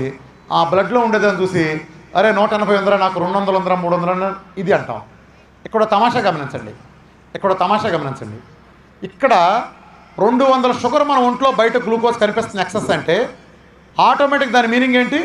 200 యూనిట్ల సరిపడా ఇన్సులిన్ కూడా ఉందన్నట్టుగా లెక్క. అర్థమైందండి? కారులో ముందు టైర్లు వచ్చినాయంటే వెనక టైర్లు కూడా వస్తాయిగా. కారు ముందు టైర్లు వచ్చినాయంటే వెనక టైర్లు కూడా వస్తాయి కదా దాంతోపాటు. అట్లానే ప్యాంక్రాస్ బాగున్నప్పుడు ఇక్కడ 200 యూనిట్ల గ్లూకోజ్ ఉందంటే దానికి సరిపడా ఇన్సులిన్ కూడా ఎక్కువ ఉన్నట్టు మీనింగ్. అంటే జాగ్రత్తగా అర్థం చేసుకోండి. ఇందాక చెప్పిన కేసులో టైప్ 1లో కేవలం గ్లూకోజ్ ఉంది, ఇన్సులిన్ లేదు. అంటే మన దగ్గరికి ఆకలేసి ఒకడు వచ్చాడు, అయ్యా 10 రోజులైంది అన్నం తిని అన్నాడు. ఆకలి నక్కనకలాడిపోతుందంటే వాడికి బిర్యానీ పెట్టాం. ఇది టైప్ 1. ఇంకొకడు వచ్చాడు, మన కారు డ్రైవరు, మనం 3 పెళ్ళిళ్ళకి వెళ్ళాం, మనం తిన్నామో లేదో కానీ వాడు మాత్రం దొరికినట్టు కుమ్మేసి ఐస్ క్రీమ్లు బిర్యానీలు ఆడి పొట్టని దుబ్బిపోయింది. వాడికి కూడా బిర్యానీ పెడతామా చెప్పండి?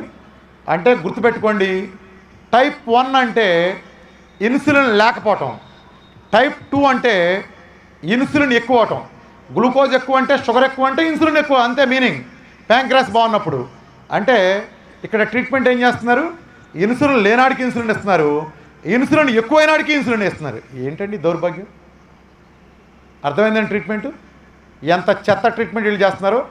ఆకలేసినాడికి బిర్యానీ పెట్టారు, అజీర్తి చేసి కొట్టుకున్నాడు కూడా బిర్యానీ పెడతారా? ఇదేనా మీ వైద్యం చెప్పండి? మనం ఏమంటాం? బాగా కడుపుపరమేనండి, అరే రేపటిదాకా ఏం తినమాకరా అంటాం. అంటే ఆల్రెడీ తిన్నది అరిగించే మార్గం చేయాలి, అంతే కదా.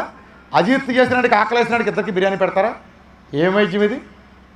టైప్ 2 అంటే ఇన్సులిన్ ఎక్కువ అవటం, టైప్ 1 అంటే ఇన్సులిన్ లేకపోవటం. వీళ్ళు రెండింటికి ఇన్సులినే పెడతారు. ఏం కర్మ అండి ఇది? అందుకే ప్రపంచ చరిత్రలో ఒక్కడ కూడా ఇంతవరకు షుగర్ తగ్గడం జరగల. కేవలం మన విధానంతో మాత్రమే ప్రపంచంలో ఎవరికైనా 1,00,000 మంది వాడితే 1,00,000 మందికి, 1,00,00,000 మంది వాడితే 1,00,00,000 మందికి షుగర్ డే 1 నుంచి రివర్స్ అవుతున్న కారణం ఏంటంటే, నేను డే 1 మీకు చెప్పేది, మీ మందులను మురుగుంట్లో ఇసిరి కొట్టండి అని చెప్తాను. మీరు 20 ఏళ్ళ నుంచి వాడుతున్నాను సార్ మందులు, ఇంజక్షన్లు వాడుతున్నా, డాక్టర్ ఒక్క పూట లేకపోతే చచ్చిపోమన్నాడు. ఇసిరి కొట్టండి మీ డాక్టర్ని, ఇసిరి కొట్టండి మీరు ఈ టాబ్లెట్లని, మెడిసిన్ చెప్పడానికి కారణం ఏంటంటే, మీరిచ్చేది ఇన్సులిన్. ట్యాబ్లెట్ ఇచ్చిన అది ఇన్సులిన్ ప్రేరేపిస్తుంది. ఏం చేసుకుంటావయ్యా ఇన్సులిన్ని? ఎక్సెస్ ఇన్సులిన్ ఏం చేసుకుంటావు నువ్వు? ఏమీ చేసుకోలేవు. ఇన్సులిన్ మూలన ప్రమాదం తప్పితే ఉపయోగం లేదు. ఏంటండి ఇన్సులిన్ ఎక్కువ ఉంటే ప్రమాదం? ఇన్సులిన్ ఏంటంటే, ఇన్సులిన్ అనేది మన శరీరంలో ఉండే ఒక హార్మోన్. దీనికి 2 ప్రాథమిక విధులు ఉన్నాయి. ఒకటి, మనం తిన్న గ్లూకోజ్ని సెల్లో పంపడానికి మీడియేటర్కి ఉపయోగపడితే, రెండో విధి ఏంటంటే, అది ఒక ఫ్యాట్ స్టోరింగ్ హార్మోన్. ఫ్యాట్ను స్టోర్ చేస్తుంది. మన శరీరంలో ఈ పొట్టలోనూ బుగ్గల్లోనూ ఉండే ఫ్యాట్ మొత్తం తయారయ్యేది ఇన్సులిన్ ఆదేశాలతో. లివర్ తయారు చేసేదే ఫ్యాట్. అంటే ఈ ఫ్యాట్కి తల్లి ఇన్సులిన్. ఇన్సులిన్ ఎక్కువైతే ఫ్యాట్ ఆటోమేటిక్గా ఎక్కువ అవుతుంది. కాబట్టి ఇన్సులిన్ లేకుండా ఉన్నప్పుడు మాత్రమే మన శరీరంలోంచి ఫ్యాట్ తీయగలం. ఆ బేసిస్తో ఈ డైట్ ప్రోగ్రాం రూపొందించాం. షుగర్లో మీకు ఏం జరుగుతుందంటే, ఇది బ్లడ్ చేస్తే చెప్పాం కదా, బ్లడ్ షుగర్ మీరు చూస్తున్నారు కదా, కేవలం బ్లడ్లోంచి మాయమైపోతుంది. 300 మీకు షుగర్ ఇక్కడ కనిపించింది. మీరు ఒక ఇంజక్షన్ ట్యాబ్లెట్ ఇస్తే ఈ షుగర్ని బ్లడ్లోంచి మాయం చేసి సూక్ష్మ రక్తనాళాలు, శరీరంలో చిన్న చిన్న రక్తనాళాలు ఉండే వ్యవస్థల్లోకి ఆ షుగర్ని అలా తోసేస్తుంది.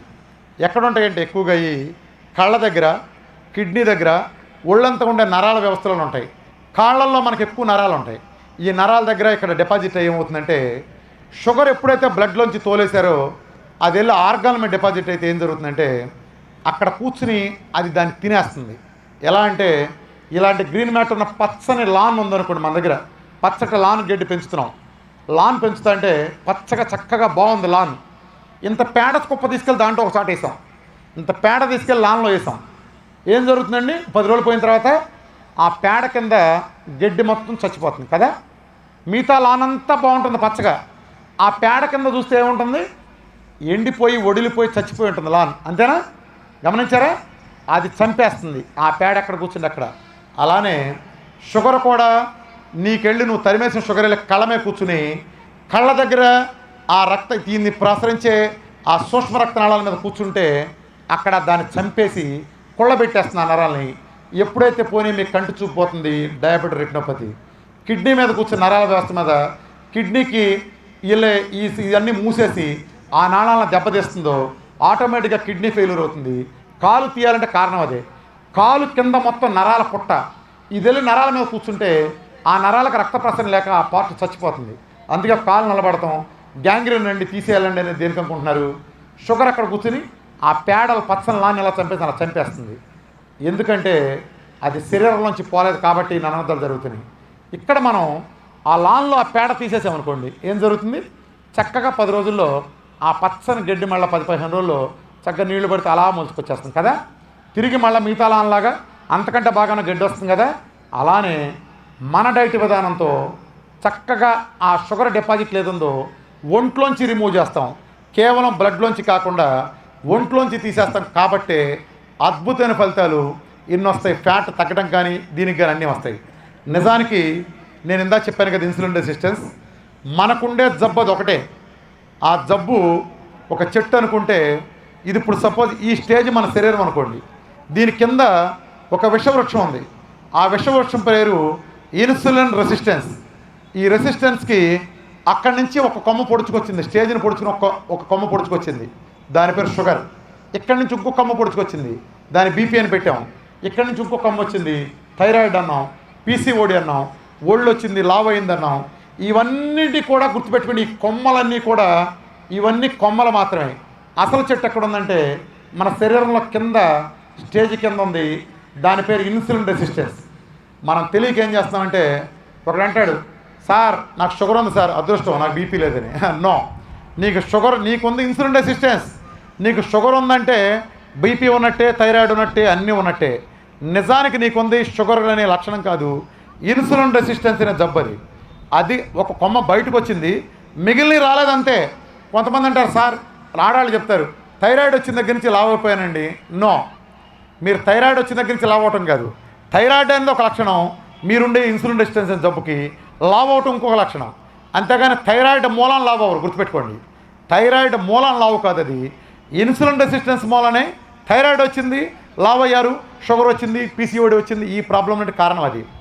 వైద్యంలో తప్పు ఎక్కడ జరుగుతుందంటే, ఒక చెట్టు, పచ్చని చెట్టు ఉంది, దాని మొదలకు మీరు నీళ్లు ఎరువులు పోసి పెంచుతున్నారు. పెంచి ఒక కొమ్మ కట్ చేయండి, కొమ్మ కట్ చేస్తే ఏమవుతుంది, కింద చెట్టు మొదలకి నీళ్లు ఎరువులు పోస్తున్నారు. ఆ కొమ్మ దగ్గర 2 కొమ్మలు వస్తాయి కదా. ఇక్కడ వైద్యంలో జరిగే పొరపాటు ఏంటంటే, అక్కడి నుంచి షుగర్ కొమ్మ వచ్చింది బయటికి, వాళ్ళు దానికి చెట్టు అంటే జబ్బు అని పేరు పెట్టి, షుగర్ జబ్బు అని పేరు పెట్టి దాని మొదలంటా తెస్తున్నామని అలా కొట్టారు. ఒక పచ్చని మొక్క మొదలకు నీళ్లు పోస్తా కొమ్మను కొడితే ఏమవుతుందంటే 2 కొమ్మలు వచ్చినట్టు షుగర్ ఒక ట్యాబ్లెట్ పోతే 2 ట్యాబ్లెట్ అవుతుందంటే పెరుగుతుందంటే కారణం ఏంటంటే నువ్వు లక్షణానికి ట్రీట్ చేస్తున్నావు. అలానే బీపీ అయినా ఇంకోటైనా శాశ్వతం అంటానికి కారణం అవి అసలు జబ్బులే కాదు. జబ్బులైతే మందులు ఇస్తే తగ్గుతాయి, అసలు జబ్బు వేరే ఉంది. మనం ఆ విధానాన్ని ట్రీట్ చేస్తున్నాం. ఆ విధానం పేరు అది ఇన్సులిన్ రెసిస్టెన్స్. ఇన్సులిన్ రెసిస్టెన్స్ ఈ చెట్టుని కనుక నేను చంపితే మొత్తం జబ్బులన్నీ చచ్చిపోతాయి. మీ కంటికి కనిపించే షుగరు, ఒబేసిటీ ఇలాంటివే కాకుండా ఇవాళ మన డైట్కి చైనాలో క్యాన్సర్ తగ్గుతుందని కూడా ప్రూవ్ చేశారు. నాకు చైనా దేశం నుంచి ప్రతిష్టాత్మకమైన ప్రపంచంలో only award onco nutrition award కూడా ఇచ్చారు. 2 months బ్యాక్ నేను చైనాలో అవార్డు తీసుకున్నాను. ఇది భారతదేశానికి గర్వకారణం. ఎందుకంటే చైనాలో ఇంగ్లీష్ ఒప్పుకోరు, హలో అంటే హలో అనేవాడు ఉన్నాడు. వాడు మన గూగుల్ ఒప్పుకోరు, ప్రపంచం ఒప్పుకున్న దేన్ని ఒప్పుకోరు. వాట్సాప్లు పెట్టామంటే బ్యాన్, అక్కడికి వెళ్ళామంటే ఫోన్ మొత్తం డిలీట్ అయిపోతుంది. ప్రపంచంలో దేన్ని ఒప్పుకొని చైనా వాళ్ళు అసలు డైట్ని అసలు ఒప్పుకోరు. వాళ్ళు 140 సంవత్సరాలు బతుకుతారు ఎక్కువ మంది యావరేజ్గా. ఓ 10 లక్షల మందిని చూస్తే ఏ ఒక్కడికో ఇంత పొట్ట ఉంటుంది, కడ్డీల్లాగా ఉంటారు. అసలు అక్కడ వెస్ట్రన్ టాయిలెట్ ఉండదు, మొత్తం మన ట్రెడిషనల్ ఇండియన్ కమోడే ఉంటుంది. వాళ్ళు అంత చక్కగా ఆహారం తీసుకుని ఆరోగ్యం ఉండటానికి చాలా కారణాలు ఉన్నాయి. సరే, అది పక్కన పెడితే డైట్లో వాళ్ళు సుపీరియర్లు. ప్రపంచంలో కల్లా డైట్లో వాళ్ళు కింగులు లాంటి వాళ్ళు. ఎందుకంటే ఇప్పటికీ నీళ్ళు అంటే వాళ్ళు వేడి నీళ్ళు తాగుతారు. మనకలాగా ఉండే ఏ అలవాట్లు, షుగర్లు తింటాం, కాఫీ టీ అంటే అసలు వాళ్ళకి తెలియదు. ఓన్లీ గ్రీన్ టీ షుగర్ లేకుండా మాత్రం వాళ్ళకి తెలుసు. స్వీట్లు లాంటి తినరు వాళ్ళు. అందుకే అంతకాలం ఆరోగ్యంగా ఉంటారు వాళ్ళు పూర్తిగా. అంతుండే వాళ్ళు ప్రపంచంలో ఏ డైట్ ఒప్పుకొని వాళ్ళు ఇండియాలో ఒక అద్భుతం జరుగుతుందని. మన వాళ్ళంతా మీకు తెలుసు కదా, పెరట మొక్క వైద్యాన్ని పనికిరాదు. ఇంట్లో వాడు కొడుకో అల్లుడో చెప్తా అంటే ఈడే ఉందని అనిపిస్తుంది. అట్లానే మనాడు చేస్తే మనకు నచ్చదు. మనకేంటంటే ఒక తెల్ల పేరు ఉండాలి. తెల్ల పేరు, తెల్ల తోలాడు అని చెప్పాడంటే తోకాడించుకుంటూ ఉండటానికి బాగుంటుంది. అది నిజంగానండి. దిగ్భ్రాంతికరణ వాస్తవం ఏంటంటే నేను చెప్తున్నప్పుడు ఒక భావ బానిసత్వంలో బతుకుతున్నాం మనం. భావ బానిసత్వం ఎలాంటిది, ఏది చెప్పినా ఆడు చెప్పాలి. ఆడు చెప్పాడా లేదా, ఆడు చేస్తే పని. ఏ తోపులు వాళ్ళు ఏమన్నా లండన్లో ఉండే డాక్టర్లు, అమెరికాలో ఉండే డాక్టర్లు ఇంకోళ్ళు తోపులా? వాళ్ళు నెలలో 30 మందిని చూస్తారు, మన వాళ్ళు రోజుకు 100 మందిని చూస్తారు. ఒక నోరు దత్తాత్రేయుడు గారు అంటే గొప్ప శకరం లాంటి వాళ్ళు, కాకల సుబ్బారావు గారు లాంటి వాళ్ళు ఇక్కడి నుంచి అమెరికా వెళ్ళే గొప్పవాళ్ళు అయ్యారండి. అక్కడ వ్యవస్థ. ఇక్కడుంటే అవనీరు మనాళ్ళు, ఇక్కడుంటే అవనీరండి. వాళ్ళ స్థాయికి తక్కువ కాని డాక్టర్లు కొన్ని వేల మంది ఉన్నప్పటికీ మనకెందుకు గుర్తింపు రావట్లేదంటే ఇదే.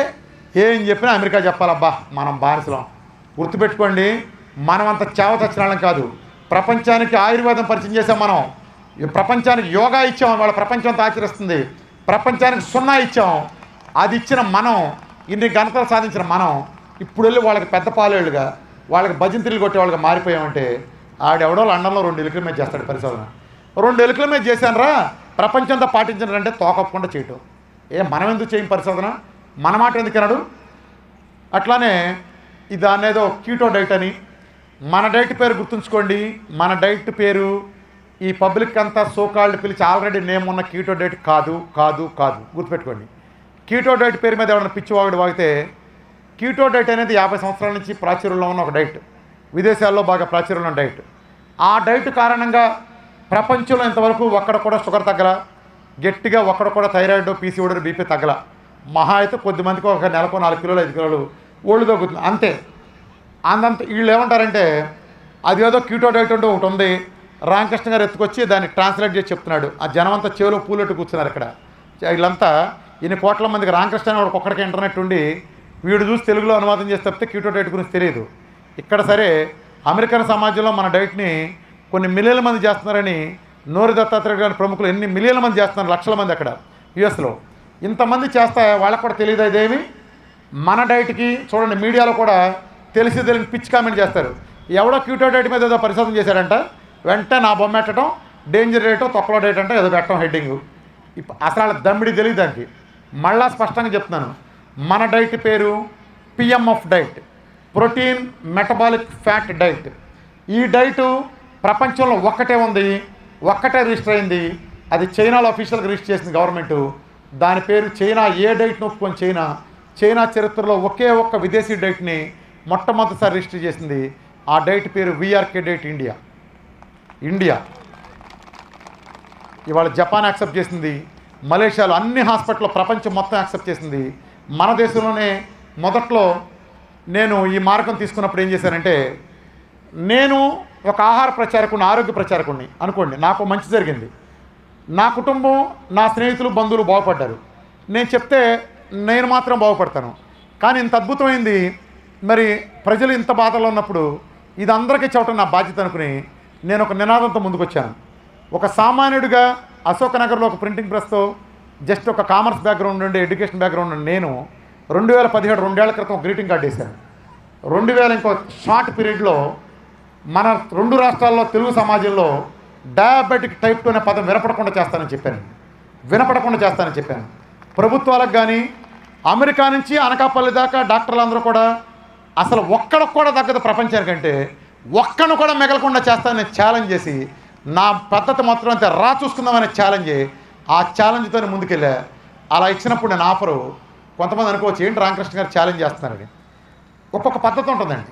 ఇప్పుడు నాకు విషయం అర్థమైపోయినంత మాత్రాన నేనేం గొప్ప అబ్దుల్ కలాం లాగాను ఇంకో ఆయన లాగాను పెద్ద లెజెండ్ని కాదు.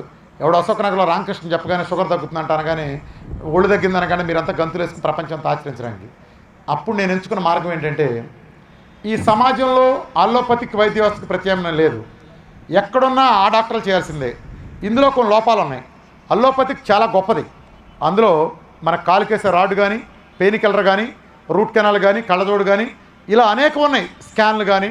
అంత అద్భుతమైన వైద్య శాస్త్రంలోకి కొన్ని దుర్మార్గపు శక్తులు చేరి డయాబెటిక్ లాంటి వ్యాధులు మన మీద సృష్టించి రుద్ది నాశనం చేస్తాయంటే, రాజుగారి దేవతా వస్త్రాల కథలాగా ప్రపంచం మొత్తం గుడ్డిగా ఒక నీచత్వాన్ని పాల్పడటంతో నేను బలంగా చెప్పడం కోసం ఏం చేశానంటే, ఒక రకంగా చెప్పాలంటే నేను ఛాలెంజ్ మోడ్ తెల్లి, ఒక రకంగా చెప్పాలంటే గిల్లి ముగ్గులోకి లాగాను వైద్య సమాజాన్ని.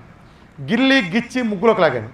ఆ లాగటంలో భాగంగా నేనేం చెప్పానంటే, ఒక డయాబెటిక్ సమాఖ్య మీటింగ్ పెట్టి రామకృష్ణ గారు నకిలీ వైద్యుడు ఆయన అరెస్ట్ చేయాలంటే అప్పుడే నేను ఒక ఛాలెంజ్ చేశాను. నేను అరెస్ట్ అవుతా, రెడీ, దేనికైనా సిద్ధమే. ఒక పని చేయండి, ఒక పందెం వేసుకుందాం, 1000 మంది టైప్ 2 డయాబెటిక్ నాకు ఇవ్వండి. 1000 మందిని హెచ్బిఏవన్సీ 10 పైన ఉండేవాళ్ళు ఇవ్వండి. నేను 3 నెలల్లోనో 4 నెలల్లోనో దాన్ని నేను 5 లోపు తీసుకొస్తాను అందరికీ. అంటే నాన్ డయాబెటిక్ తీసుకొస్తాను, పూర్తి ప్యూర్ నాన్ డయాబెటిక్కి. 999 మంది చేసి ఒక్కడికి తగ్గకపోయినా సరే నేను జైలుకి వెళ్తా, రెడీ. ఇది ఒక ఛాలెంజ్. రెండో ఛాలెంజ్ ఏంటంటే, మీ డాక్టర్లందరికీ 1000 మందిని ఇస్తా. అమెరికా నుంచి అనకాపల్లి దాకా మీరు చూసుకోండి, ఎవరైనా సరే. మీ టైప్ 2కి ఇచ్చిన 1000 మందిలో మీరందరూ కలిపి ఒక్కడే తగ్గించండి, నేను జైలుకి వెళ్తా. మీరందరూ కలిపి ఒక్కడే తగ్గించండి, నేనే జైలుకి వెళ్తా. ఛాలెంజ్ అని. నాకు 100 మార్కులు తెచ్చుకుంటానని నా ఆత్మవిశ్వాసం. నువ్వు సన్నాసిరా, నీకు 1 మార్కు రాదురా నేనంటే, లేదు నాకు 1 మార్కు తెచ్చుకుంటానని చెప్పలేని పరిస్థితిలో వైద్య సమాజం వచ్చిందంటే, 2 ఏళ్ల నుంచి నేను ఛాలెంజ్ విసురుతానన్నా సమాధానం రాలేదంటే, అంటే నేను ఛాలెంజ్ వెనకవాలంటే నేపథ్యం ఇదండి. అర్థమైందండి? ఒక్కో పద్ధతి ఉంటుంది. బల్లాల దేవుని కొట్టాలంటే శంకరాభరణం శంకరశాస్త్రి సరిపోడు, గుర్తుపెట్టుకోండి. బల్లాల దేవుడు లాంటి విలన కొట్టాలంటే బాహుబలిలాగా వెళ్ళాలి, లేదా సమరసింహారెడ్డిలాగా తొడగొట్టాలి తప్ప శంకరాభరణం శంకరశాస్త్రిలాగా సంగీతం సరిగమ పదం అంటే కుదరదు. అట్లానే నేను అందుకే ఆ ఛాలెంజ్తో ముందుకెళ్ళా. డాక్టర్లు రంగంలో దిగారు. నేను పక్కన కిడ్నీ నెఫ్రాలజిస్టులు, కార్డియాలజిస్టులు మీరు చూసే ఉంటారు టీవీలో హోరాహోరీ సంగ్రామాలు. ఎక్కడా తగ్గలేదు. ఎందుకంటే నిజానికి ఉండే శక్తి. నిజానికి సమాజంలో బాగా చదివిన డాక్టర్లు అవుతారు, చదన బొడుద్దాలంతో నాకులాగా సిఈసీలకి బీకామ్స్ అవుతారు. కానీ వాళ్ళు డాక్టర్ నిజానికి సమాజంలో చాలా గొప్ప వాళ్ళండి డాక్టర్లు. వాళ్ళ పాత్ర చాలా నాలెడ్జ్ ఉన్న వాళ్ళే డాక్టర్లు అవుతారు. అంత స్థాయి వాళ్ళు ఎక్కడిదైందంటే వాళ్ళ దగ్గర రాలేదని తేడా. అసలు డాక్టర్లు చాలా గొప్ప వాళ్ళే. పైనుండే కొన్ని గైడ్లైన్స్, దిక్కుమాలిన గైడ్లైన్స్. ఈ గైడ్లైన్స్ సృష్టించేది అమెరికాలో ఉండే కొన్ని బహుళజాతి సంస్థలు. అది ఎటు తోకాడించమంటే అటు ఆడతాయి. మీరంతా మందులు శాస్త్రం వంకాయ ఇదంతా అనుకున్నారు, ఏదో జరుగుతుంది, అంతా అబద్ధం అండి. మీరు ఇవాళ కాలకొట్ట విషయాన్ని కూడా డబ్బులు మిగులుతాయంటే జనం మీద రుద్దమంటే 5 నిమిషాలు రుద్దేస్తారు. గైడ్లైన్స్ మీకు తెలీదా? ఇప్పుడు మీకు అడిగితే సింగరేణి రాసిమని రాసి చేస్తారు ప్రభుత్వం రిజిస్టర్ చేయమంటే. అలాంటి వాళ్ళు ఉన్న వ్యవస్థలో ఇవాళ మందుల కంపెనీలు ఆడిచ్చేదంటో ఏం పెద్ద విషయమే ఉందండి. ఈ మందులు ఇవాళ బోగస్ మందులు, ప్రజలకు అవసరం లేని మందులు. మనం 5 తింటాను పుట్టామా? మన తాతలు అవి తిన్నారా? ఎందుకు ఈ కర్మ అంతా? అవి బతకడం కోసం మనం చావాలా? మన జీవితం ఎంత? మన జీవితం ఉన్న జీవితం అంతా తీసుకెళ్ళి ఈ దిక్కుమాల షుగర్ పేరుతో అడుగుపెట్టి ఫైలు తిరుగుతూనే ఉంటాం జీవితాంతం. ఏం సాధిస్తావయ్యా నువ్వు? షుగర్ పేషెంట్ ఆడి దగ్గర మందులాడి 10 ఏళ్ళకో 12కో కిడ్నీలో కాళ్ళలో పోగొట్టుకుని ఆ డబ్బులు పెట్టి తిరుగుతా, ఆ ఫైళ్ళు వచ్చి తిరుగుతా. ఎవడైనా బతికేది దేనికంటే 50 ఏళ్ళు 60 ఏళ్ళు కష్టపడి పనిచేసి పిల్లల్ని రిటైర్ ఏదో పంపించి పెళ్ళిళ్ళు చేసి పంపినాక రిటైర్ అయ్యి ప్రశాంతంగా బతుకుతామని. ఎక్కడ బతకవుతుంది? ఈ దిక్కుమాలిన మందులు వాడి వాడి వాడి వాడి అయిపోయి అని హాస్పిటల్ చుట్టూ తిరిగి ఎక్కిన లాభ ఎక్కకుండా దిగిన లాభ దక్కకుండా ఏం కర్మండి ఇది. ఇవాళ చిన్నపిల్లలు కూడా జబ్బులో తీసుకెళ్ళి ఒక నీచమైన వ్యవస్థ వచ్చిన తర్వాత మనం ముందడిగేసి మనం నాశనమైన మన పిల్లల్ని కాపాడుకోవడం కోసం ఖచ్చితంగా ఇది చెప్పడం కోసం నేను ముందుకొచ్చా. ఇది వాళ్ళ కొన్ని కోట్ల మంది, కొన్ని వేల మంది డాక్టర్లు, మనల్ని 99% వ్యతిరేకించే డాక్టరే లేరు. కానీ ఇప్పటికీ కొంతమంది ప్రయత్నం చేస్తూ ఉంటారు. ఆ ప్రయత్నం ఏంటంటే జనాల్లో నువ్వు ఒక సబ్జెక్టుని, నేను మీ ముందు సబ్జెక్ట్ చెప్పాను కదా ఇప్పటిదాకా, మీరు కూడా చేతనైతే సబ్జెక్ట్ చెప్పాలి. రామకృష్ణ గారు మీ సబ్జెక్ట్లో ఇది లోపమని చెప్పాలి. 2 సంవత్సరాల నుంచి నేను టీవీలో ఆల్మోస్ట్ వస్తా, ఇంతమంది ఛాలెంజ్ చేసి నువ్వంటే నువ్వు అన్నాక రా చూసుకుందాం ఛాలెంజ్. ఒక్కడైనా నేను మళ్ళా చెప్తున్నా, నా విధానం కారణంగా ఒక్కడికి తేడా వచ్చిన ప్రపంచంలో ఉన్న కోట్ల మందిలో నేను రెస్పాన్సిబిలిటీ తీసుకుంటా. నేను పారిపోను, నేను నాది బాధ్యత లేదని నేను అన్నాను, నేను తీసుకుంటా నా విధానం కారణంగా అయితే. కానీ ఇది అడ్డం పెట్టుకుని మీలాంటి అమాయకుల్ని భ్రమంలో పెట్టడానికి ఏం చేస్తారంటే మంచి కంటే చెడు ఆకర్షణ అవుతుందని, అలా చేస్తే కిడ్నీ పోతుందంట, ఇలా పోతుందంట అని కావాలని దొంగ ప్రచారాలు. మన మీడియా సంగతి వీళ్ళ సంగతి తెలుసు కదా. ఫస్ట్ మీటింగ్లో ఒక మీడియాలో ఖమ్మంలోనే వెంకటరెడ్డి అని ఒక ఆయన పట్టుకొచ్చి ఈయన కిడ్నీలు పోని రామకృష్ణ గారు డైట్ అయితే, వాస్తవం ఏంటంటే ఆయన కిడ్నీ పోయి 12 ఏళ్ళే. 12 ఏళ్ల క్రితం కిడ్నీ పోయినాడు, నా కారణంగా పోతున్న ఆపాదించారండి. అంత హాస్యాస్పదం అండి. అట్లానే మినిస్టర్ గారు కోడలు చచ్చిపోతే ఆవిడ ఎప్పుడో 10 ఏళ్ళ నుంచి డయాలసిస్, ఆవిడ కిడ్నీ ప్రాబ్లం అయ్యి ఆవిడ మామూలుగా చనిపోయారు. చనిపోతే దినం కార్డు ఫోటో వేసి రామకృష్ణ రెడ్డి వాడు సరే పుకార్లే. ఒక్క సన్నాసికి ముందు నిలబడి చూపించే దమ్ము లేదు. అది చేస్తే వాళ్ళ ఫ్యామిలీ మెంబర్ వాళ్ళు వస్తే నేను కూడా లెఫ్ట్ రైట్ ఇచ్చి ప్రెస్ మీట్ పెట్టి ఖండిస్తే ఒక్కడ ముందుకు రాలి. అసలు మన డైటే చేయాలి. ఆ ఫ్యామిలీలో డైట్ చేయని ఎలా అవుతారండి? ఇలానే గేదెల మల్లెసం కబుర్ చేస్తారు. మీరు ఒక వారం క్రితం చూస్తుంటారు, మోజో టీవీలో నేను ఇంటర్వ్యూ ఇస్తుంటే ఇట్లానే ఒక కాలర్ ఫోన్ చేశాడు. అంటే ప్రజలు వాళ్ళ ఉద్దేశం ఎలా ఉంటుందో మీరు అర్థం చేసుకోండి. అంతకుముందే కిడ్నీల సంభాషణ వచ్చింది. ఏదో కిడ్నీలు అని పోతాను అంటున్నారు కదండి. అంటే కిడ్నీలు పోయినా అంటే ఆడ మోసగాడు మాయగాడు చెప్పేదంతా నేను లెఫ్ట్ రైట్ కొడితే దానికి సబ్జెక్ట్ చెప్పాను. ఒక కాలర్ ఫోన్ చేశాడు. కాలర్ ఫోన్ చేసి కుట్ర చూడండి ఎలా ఉంటుందో. ఒక సిద్ధాంతాన్ని ఎదుర్కోలేని పిరికి పంతులు ఉంటే దాని మీద చాటు నుంచి బురదలటానికి ఎలాంటి వెధవలో కుక్కలు ముందుకు వస్తాయో మీకు చెప్తానికి ఉదాహరణ చెప్తున్నా. అతను మాట్లాడి, సార్ మీరు ఫోన్ చేశాను, మా నాన్నగారికి షుగర్ వాడామండి, మా నాన్నగారికి రామకృష్ణ గారిది వాడారండి అన్నాడు. ఎందుకు వాడారన్న? లో షుగర్ అండి అన్నాడు. లో షుగర్కి వాడటం ఏంటి? లో షుగర్ నేను హై షుగర్ చెప్తాగా లో షుగర్ అని అన్నా నేను. అంతే కదా, నేను చెప్పేది షుగర్ తగ్గించుకోవడానికి. ఆల్రెడీ లో షుగర్ ఉంటే నాటేట్ ఎందుకు? షుగర్ లేదనుకోండి నాటేట్ ఎందుకు? నీళ్ళు నవ్వులేడు అతను. ఆ నీళ్ళు నవ్వులి తడపడుతున్నాడు. సరే చెప్పాను, రామకృష్ణ గారు చేశారండి, చేసినాక 2 కిడ్నీలు పోయినాయండి అన్నాడు. అనగానే చెప్పా, నీ పేరేంటి? నేను బాధ్యత తీసుకుంటున్నా. మీ నాన్న పేరేంటి? నీకు చెప్పిన గేదెల మల్లెసుకునే నెఫ్రాలజిస్ట్ పేరేంటి? ఇదే మాట అన్నానండి. ఆ గేదెల మల్లెసుకునేవాడు పేరేంటి? నీకు ఈ మాట చెప్పిన గేదెల మల్లెసుకునేవాడు ఆ నెఫ్రాలజిస్ట్ పేరేంటి చెప్పమన్నా. ఓపెన్ ఛాలెంజ్ లైవ్లో కూర్చున్నా, ఓపెన్ ఛాలెంజ్ చిటికేశాను. ఇక్కడికక్కడ తేలాలని టక్కున ఫోన్ పెట్టేశాడు. మళ్ళీ తరమని చెప్తే ఫోన్ చేస్తే లేదండి ప్రజలందరికీ తెలుస్తుందని నేను చెప్తున్నానండి అన్నాడు. అవును నిజమే తెలుస్తుంది. ఎప్పుడు తెలుస్తుంది? ఆ డాక్టర్ మాట్లాడితే, నేను వాళ్ళు మాట్లాడితేనే తెలిసేది. కోర్టులో వాదోపాదాలు జరిగినాక తెలిసేది, నిజ నిర్ధారణ అయ్యేది. నువ్వు వాడు చెప్పేది అయిపోదుగా ఊరు పేరు చెప్పకుండా. ఎవడాడంటే పోతే అలా చెప్తే మా నాన్న తిరిగి వస్తాడంటే వెతండి వాదన. చివరికి అని మళ్ళీ ఫోన్ పెట్టేశాడు. వీళ్ళు ప్రెషర్ చేస్తే మా నాన్న ఎవరో కూడా నాకు తెలియదు, మా నాన్న పేరేంటే నాకు తెలియదు అని ఫోన్ పెట్టేశాడు. అంటే అర్థమైందండి మీకు? ఇలాంటి కుత్తే కమ్యూనిగాళ్ళు ఇట్లాంటి ఉంటారు. నేను తిడుతున్నా ఎందుకంటే ఇలాంటి భ్రష్టులు ద్రోహులు ఎవడైనా సరే వాడు డాక్టర్ అయినా సరే దొంగల్లే చాటుని చెప్పాడంటే వాడు మోసగాడు, మాయగాడు. అంత దమ్ముంటే ముందుకొచ్చి చర్చికి నిలబడి చెప్పి ప్రజలు కాపాడమనండి. నేను వచ్చాను, మీరు ఎవరెవరికైనా డబ్బులు ఇచ్చారా? నా కారు వేసుకుని నేను వచ్చాను. ఇవాళ ఎక్కడికి వెళ్ళినా, ఎవరు చైనా వెళ్ళినా, చైనాలో నాకు అంత ప్రతిష్టాత్మక అవార్డు ఇచ్చిన దాన్ని తీసుకున్నా కూడా నాటక డబ్బులు పెట్టి నేను వెళ్ళా. ఇవాళ వరకు మీరే దండా బొక్క ఇచ్చిన ఏది ఇచ్చినా నేను పుచ్చుకోలేదు. నా కారు నేను వస్తాను, నేను వెళ్తాను. ఎక్కడ జరిగినా సరే రామకృష్ణ అనేవాడి శవం కూడా వ్యాపారం చేయదు. నేనేం మీకు ప్రోడక్ట్లు అమ్మలేదు. ఎప్పుడు ఒక్కటి చూపించినా I will hang my self, open challenge. నేను ఇది ఎందుకు చెప్తున్నానంటే మన పిల్లలకి భవిష్యత్తు కోసం మనది ఎలా అయిపోయినా బాణపొట్లేసి తిరుగుతున్నారు మన పిల్లలు. కాన్వెంట్కి వెళ్ళే పిల్లలు ఫస్ట్ ఫ్లోర్ వెళ్ళలేకపోతున్నారు. ఆడపిల్లలు, చిన్నపిల్లలకే పీసీఓడీలు, ఆడపిల్లల పెళ్ళిళ్ళకే ఇంత అయిపోతున్నారు. పెళ్ళిళ్ళు ఎలా అవుతాయి? పెళ్ళైన దగ్గర నుంచి సంతాన సఫల కేంద్రాల చుట్టూ తిరుగుతా, 30 ఏళ్ళకే షుగర్లో బీపీలు మింగుతా. ఇదే మన పిల్లలకి ఇచ్చే కానుక. మనం మారాలంటే ఆరోగ్యం కోసమే నేను ముందుకొచ్చా. కాబట్టి దుష్ప్రచారాలు ఎవడో నమ్మద్దు. ఇవాళ మనం ఒక కొత్త విధానంతో ముందుకు వస్తున్నాం. ఇన్నాళ్ళు నేను ఇలా పబ్లిక్ మీటింగ్స్తో, అంటే మీదంటే ఇది చిన్నది కావచ్చు కానీ 30,000 40,000 మంది మీటింగ్స్తో మొత్తం పెద్ద చెప్పుకెళ్ళి ప్రజల్లో ఇతర రాష్ట్రాల్లో కూడా మంచి అవగాహన తీసుకొచ్చాం. ప్రపంచం అంతా తిరుగుతున్నాను. ప్రపంచంలో మొత్తం అనేక దేశాలు యాక్సెప్ట్ చేసినాయి. నేను దాదాపు ఒక 20 దేశాల వరకు ఈ సంవత్సరంలో వెళ్తాను. రేపు జూలైలో యుఎస్, కెనడా వెళ్తున్నాను. ఈ వచ్చే నెల 8వ తారీఖున ఆస్ట్రేలియా వెళ్తున్నాను. మళ్ళీ అరబ్ కంట్రీస్కి వచ్చే నెల 24 వెళ్తున్నాను. జపాన్ గవర్నమెంట్ నుంచి అక్కడ ఒక top medical university, sedan university, ఆ మెడికల్ హాస్పిటల్ స్నాతకోత్సవం నన్ను చీఫ్ గెస్ట్గా పిలుస్తున్నారు. ఆ యూనివర్సిటీ దానికి నా చేతి మీదకి అవార్డులు ఇవ్వడానికి. నాది 3 అవర్స్ మీటింగ్ కూడా జపాన్లో ఉంటుంది. ప్రపంచం అంతా మన డైట్ని రికగ్నైజ్ చేస్తుందండి. చైనాలో ఈ డైట్తో క్యాన్సరే తగ్గుతుందని ప్రూవ్ చేశారు అఫీషియల్గా. టాప్ సైంటిస్టుల టీము ఇంటర్నేషనల్లీ గొప్పదానికి. ఆ గొప్పదనం కూడా అదేనండి. మనమేం చెప్పుకోవాలా, వాడు కావాలంటే వాడి పేరు పెట్టి చేయొచ్చు. కానీ ఎథికల్గా వీఆర్ కెడెట్ ఇండియా అని పెట్టి మన ఫ్లాగ్ పెట్టి మరి డిజైన్ చేసి వాళ్ళు పెట్టి మనకు ఆనర్ చేశారంటే అది భారతదేశానికి గర్వకారణం. నేను మళ్ళా చెప్తున్నా, మన డైట్ తెలుగాడు కూడా చెప్తాడు.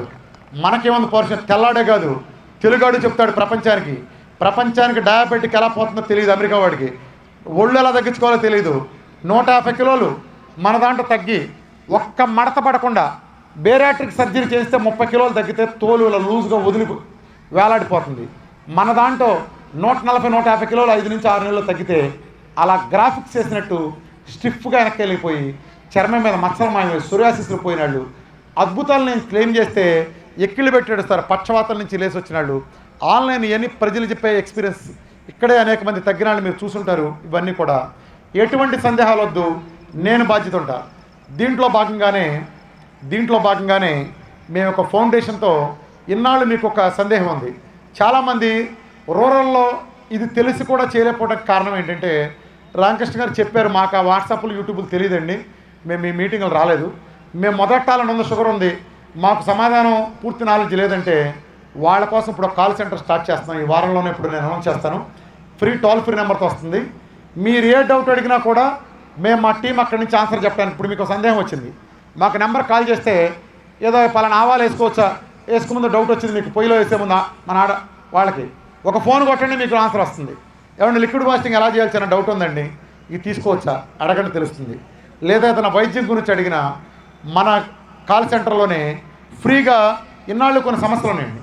అంటే డాక్టర్ దగ్గరికి వెళ్ళమని నేను పంపిస్తే కొంతమంది దుర్బుద్ధితో అలా చేయొద్దు ఇలా చేయొద్దు అంటే వాళ్ళ ప్రాక్టీస్ పడిపోతుందని ఖచ్చితంగా నేను చెప్తున్నా, గుర్తుపెట్టుకోండి. ఇవాళ గుండె జబ్బుల హాస్పిటల్లో కిక్కిరిసిపోయి ఉంటున్నాయి, కిడ్నీల హాస్పిటల్ కిక్కిరిసిపోయి ఉంటున్నాయి.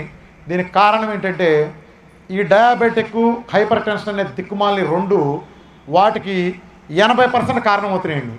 ఎప్పుడైతే సమాజంలో మన డైట్ కారణంగా డయాబెటిక్, హైపర్ టెన్షన్, ఇతర జీవనశైలి వ్యాధులు దూరమైనయో అసలు గుండె జబ్బులకి అనే మాట లేదు. ప్లస్ మీకు కిడ్నీలు మార్చడం ఒకప్పుడు మార్చేవాళ్ళని చెప్పుకునే వ్యవస్థ వచ్చి తీరుతుంది, ప్రపంచవ్యాప్తంగా వస్తుంది. తెలుగు వాళ్ళందరం కలిపి మనంతా నడుము బిగించి ప్రపంచం నుంచి తరిమి కొట్టబోతున్నాం. మనమంతా ఒకే మాట మీద. ఇది నా ప్రోగ్రాం కాదు, గుర్తుపెట్టుకోండి. ఇది మన జాతి వారసత్వం. మన తాతయ్య అమ్మమ్మ చేసింది, మనకు అనేకం తెలుసు. మన జబ్బులేని సమాజం నుంచి వచ్చిన వాళ్ళం, మనం బలంగా ఉండే సమాజాన్ని చూపించిన వాళ్ళం. మనం ఏదైతే మన తాతలు ముత్తాతలు తీశారో ప్రపంచంలో రోగాలు పోగొట్టడానికి ఏకైక మార్గంగా ఇది ఆల్రెడీ రుజువైంది. ఇది ప్రపంచం మొత్తం యాక్సెప్ట్ చేసి తీరుతుంది. కొన్ని వేల మంది డాక్టర్లు కూడా మన దాంట్లోకి వస్తున్నారు, మన హెల్త్ ఫౌండేషన్లోకి. వాళ్ళు మీకు ఫ్రీగా కూడా సలహా చెప్తారు. వైద్య సలహాలు, మన ఆహారం ఎలా తీసుకోవాలో.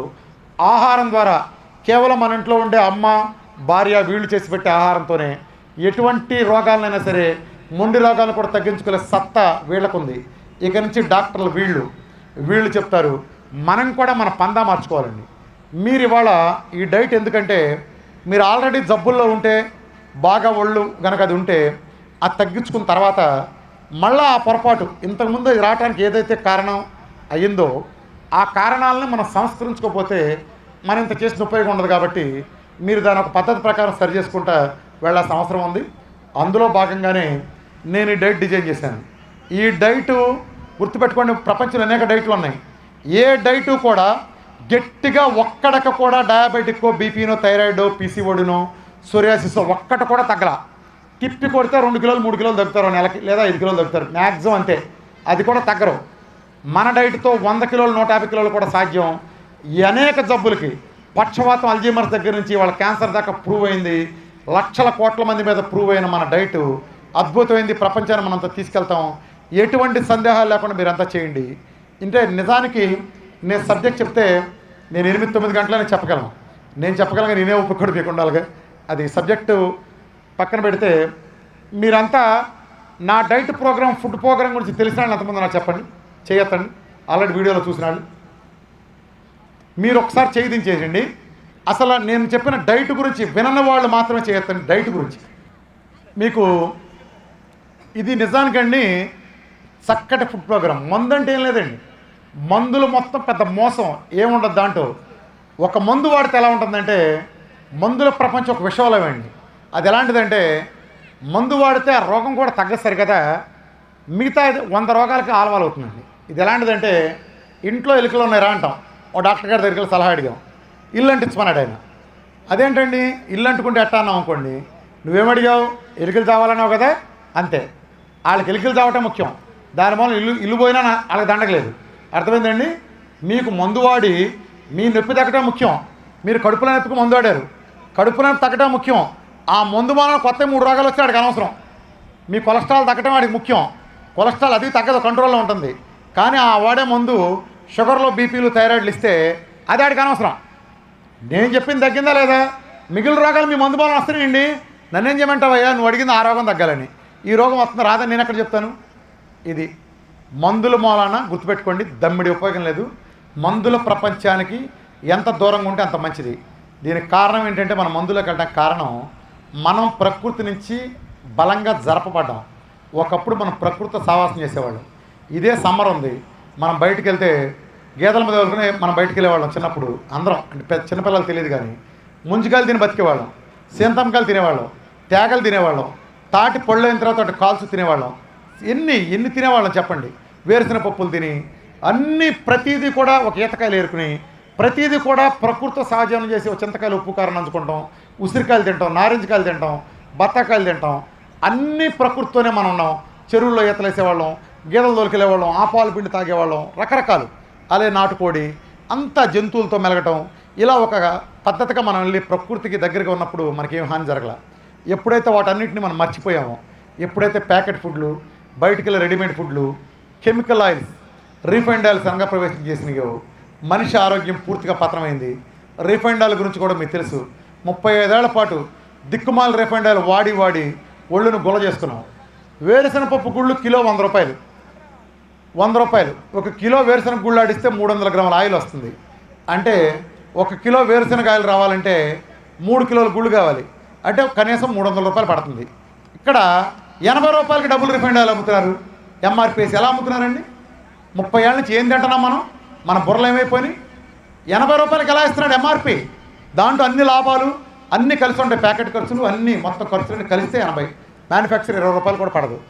ఎక్కడ 300, ఎక్కడ 20 రూపాయలు? ఆడ దానవీర సర్కార్ సినిమా 10 సార్లు చూశాడేంటి? మనకన్నా ఫ్రీగా ఇవ్వడానికి వాడు.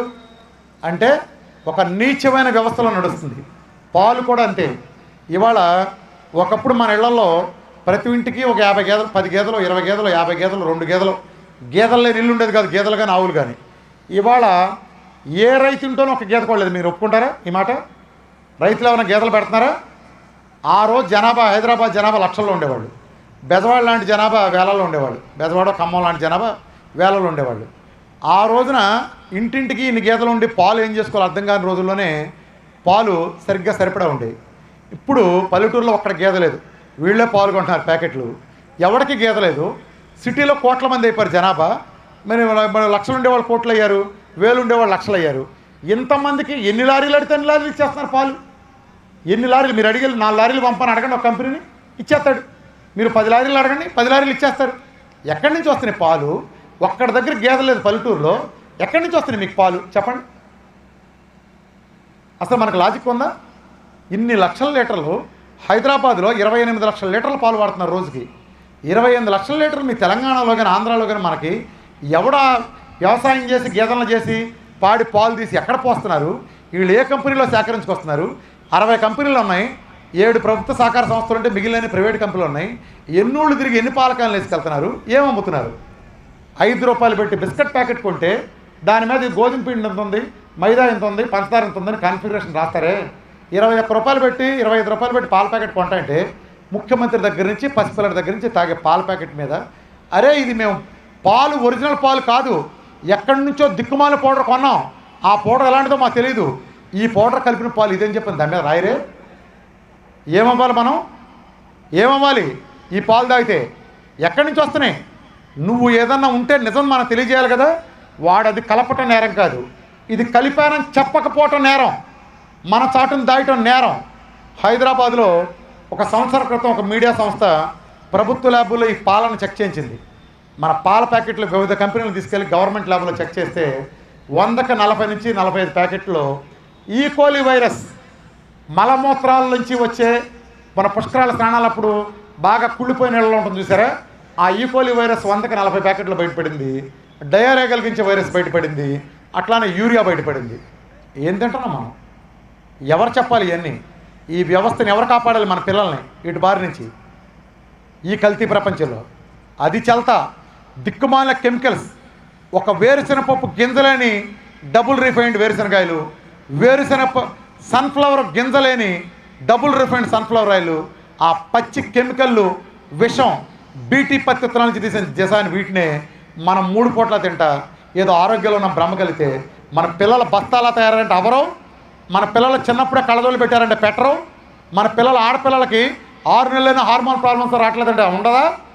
ఇంట్లో తల్లి చేతులని విషం పెట్టే వ్యవస్థ వచ్చిన తర్వాత ఆ వ్యవస్థకు దూరం కావాలంటే మనం ప్రకృతికి దగ్గర కావాలి.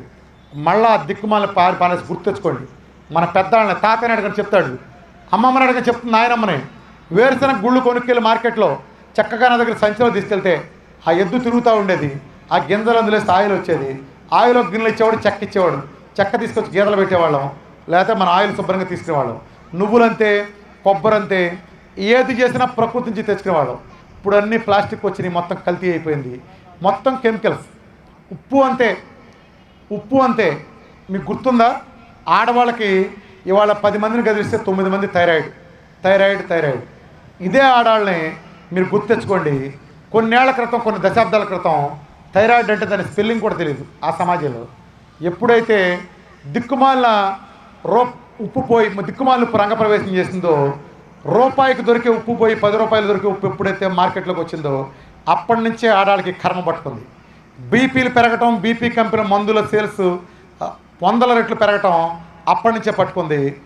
ఏమీ కాదు, అయోడిన్ ఉప్పు పేరుతో ప్రభుత్వం మనం మోసం చేసి ఎక్కడో ఆ దొంగల కుట్ర కూడా చూడండి. ఎక్కడో ఈస్టర్న్ స్టేట్స్లో ఎవరో 4-5కి గాయిటర్ అనే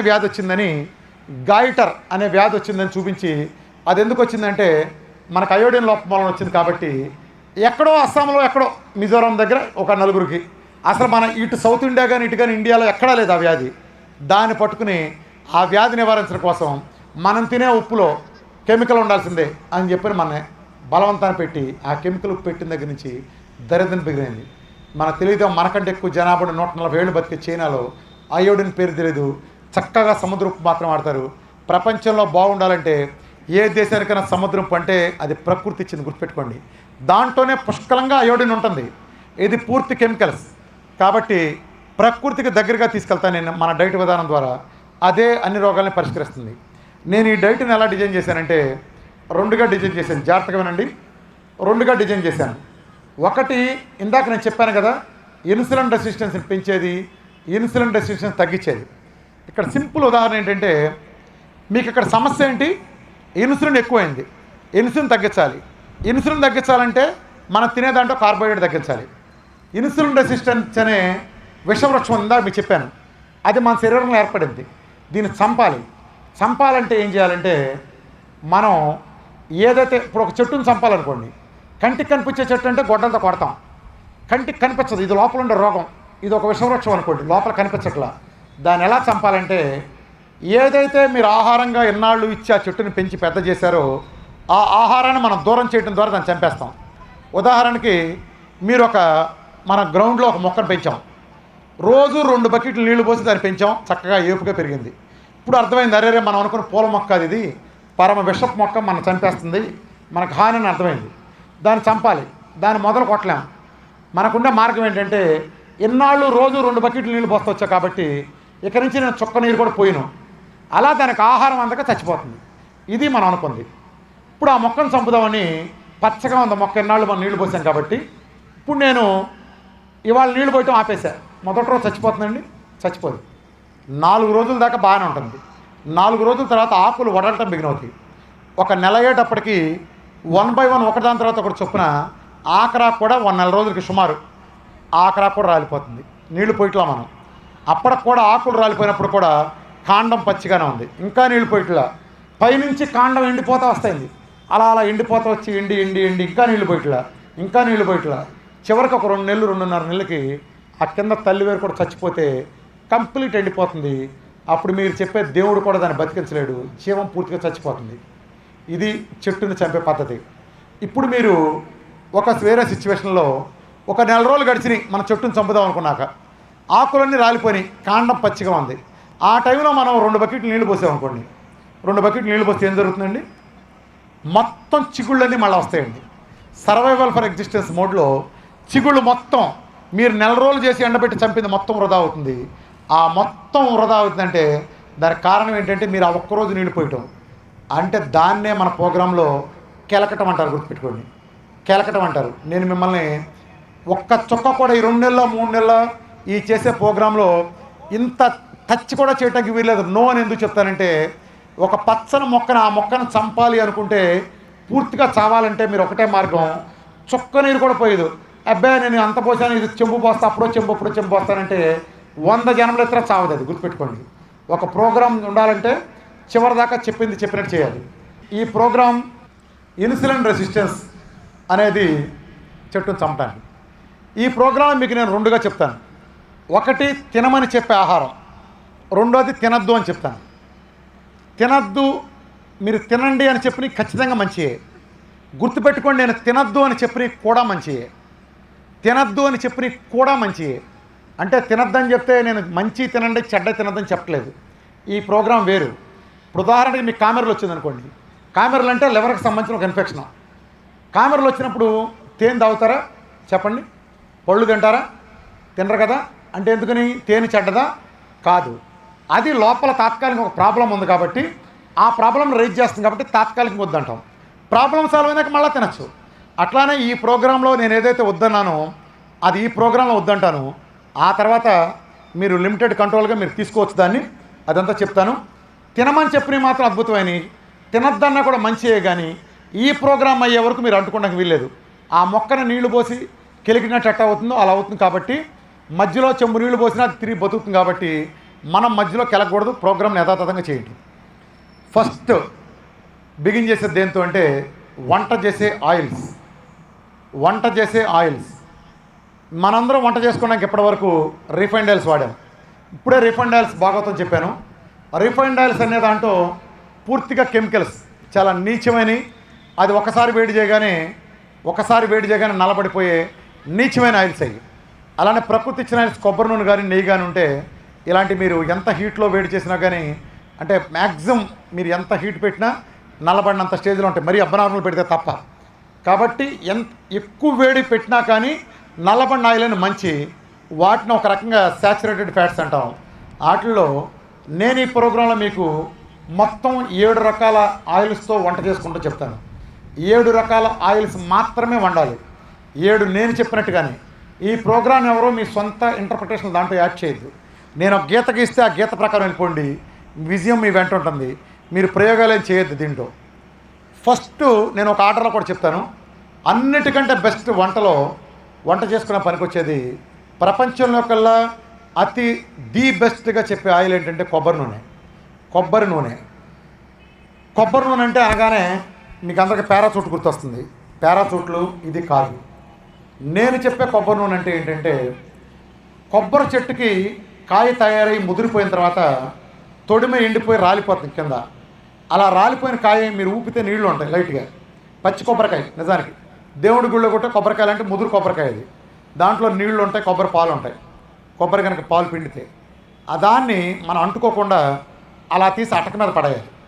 8 నెలల నుంచి సంవత్సరం పాటు కాయను బట్టి అటక మీద కదలకుండా పడేస్తే ఇందులో నీరు పాలు ఆవిరైపోయి ఆయిల్ కింద మారిపోతుంది. సంవత్సరం తర్వాత 10 నెలల తర్వాత దాన్ని బయట తీస్తే కాయ కొట్టి చూస్తే కురుడి షేపులో గుండ్రంగా ఒక బాల్ షేపులో వస్తుంది. ఒక బాల్ షేపు. ఆ కురుడి అంటాం. ఆ కురుడి కాయను మనం తీసి కట్ చేసి చూస్తే ఒక 10% కాయ లోపల బూజు పడుతుంది, ఫంగస్ వస్తుంది. ఆ ఫంగస్ వచ్చిన పక్కన పారేయండి.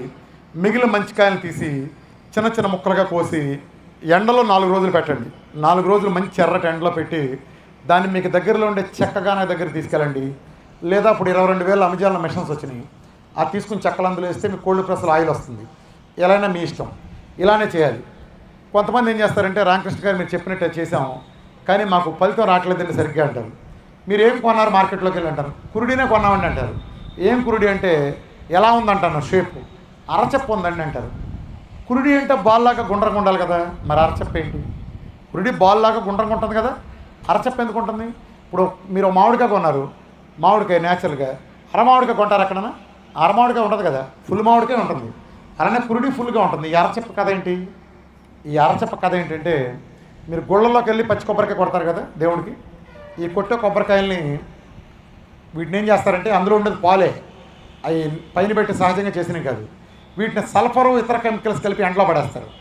ఆ ఎండలో పడేస్తే ఆ ఎండిపోయి అవి ఎండు కొబ్బరిలాగా కురుడిలాగా తయారవుతాయి. అది కెమికల్స్ కలిసిన కొబ్బరి.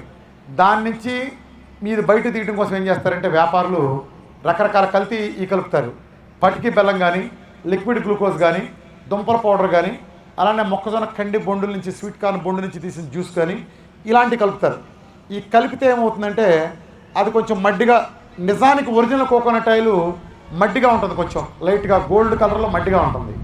మార్కెట్లో అమ్మటానికి పనిరాదు కాబట్టి తేటగా ఉండేట్టు వీళ్ళు కల్తీ చేసేస్తారు. లేదా ఒరిజినల్ కొబ్బరి నూనె ఆయిల్ ఆడవాళ్ళు వంట చేసేటప్పుడు కొంచెం ఘాటుగా ఉంటుంది. రీఫండ్ ఆయిల్లో ఎటువంటి ఘాటు ఉండదు. ఇది కొంచెం కారు వాసన వచ్చినట్టుండి వంట చేసేటప్పుడు ఆడవాళ్ళు ఇబ్బంది పడతారు. అంతే, తినేటప్పుడే ఉండదు, తర్వాత ఉండదు. అట్లానే ఇది మరీ ఎక్కువ కాలం నిల్వ ఉండదు. ఒక 6 నుంచి 8 నెలల మించి ఆ తర్వాత మళ్ళీ వాసన వచ్చి రంగు మారుతుంది. ఈ 3 లోపాలు ఉంటాయి. అందుకనే ఎప్పటికప్పుడు మీరు ఫ్రెష్గా తీసుకుంటాం, లేదా ఏదైనా ఒరిజినల్ చేస్తే మీరు ఫ్రెష్ బ్యాచ్లో కొనుక్కుంటాం, లాంటివి చేయాలి మీరు. ఇది కోకోనట్ ఆయిల్. ఇది కాకుండా మిగిలిన ఏది నేను సజెస్ట్ చేయను. మీరు జాగ్రత్త, నేను అక్కడ కొన్నానండి, వాడిచ్చాడండి, అరచెప్పలు పట్టించని చెప్పద్దు. మీకు మీరు తీయించుకోండి. లేదా మార్కెట్లో కొన్ని 100 మంది ఇప్పుడు ఒరిజినల్గా చేసి యూనివర్సిటీ సర్టిఫికేట్లు కూడా తీసుకుని అన్నీ బాగున్నాయని ఇస్తున్నారు. అదేనా మీరు తీసుకోండి. ఎథికల్గా నేను ఏ బ్రాండ్ పేరు చెప్పను కాబట్టి మీకు అది చెప్పను. మీరు మీ అంతా మీరు కనుక్కుని మీరు చేసుకోండి, మీకు మార్కెట్లో మీకు తెలిసిన వర్గాల ద్వారా. నేనుగా అయితే ఏ రికమెండేషన్ చేయను. ఫస్ట్ పాయింట్, మీరు వంటకు వాడుకోవాల్సింది కోకోనట్ ఆయిల్. రెండవది మంచిది ఏంటంటే, సెకండ్ ఆప్షన్ మీకు నెయ్యి. నేను ఆర్డర్లో చెప్తున్నాను, మంచిలో కూడా ఆర్డర్. రెండవది నెయ్యి. న్యాచురల్గా దొరికే గేదె పాల నుంచి కానీ, ఆవు పాల నుంచి, ఆవు నెయ్యి అయితే చాలా మంచిది. గేదె నుంచి కానీ ఆవు నుంచి వచ్చిన సహజమైన నెయ్యి తీసుకోండి. ప్యాకెట్లు కూడా అంత మంచిది కాదు, ఎందుకంటే డైరెక్ట్ పాల నుంచి తీస్తారు. అది మనం చేసినట్టు పెరుగు మేగన తోడేసి దాన్ని వెన్నపోసి చేసి దాన్ని కాసి చేసే పద్ధతి కాదు. మీరు పల్లెటూరు వాతావరణంలో ఉన్నారు కాబట్టి మీకు అవకాశం ఉంటే గేదెల నుంచి కానీ ఆవుల నుంచి అయితే మరీ మంచిది. అలా సహజంగా తీసిన దాన్ని తీసుకునే ట్రై చేయండి. మూడో చాయిస్ ఏంటంటే వెన్నపూస. మన పెరుగు మీద మేగన చిలికితే వచ్చే వెన్నపూస, దాంతో కూడా వంట చేసుకోవచ్చు. నాలుగో చాయిస్ పెరుగు మీద మేగడ, దాంతో కూడా మీరు వంట చేసుకోవచ్చు.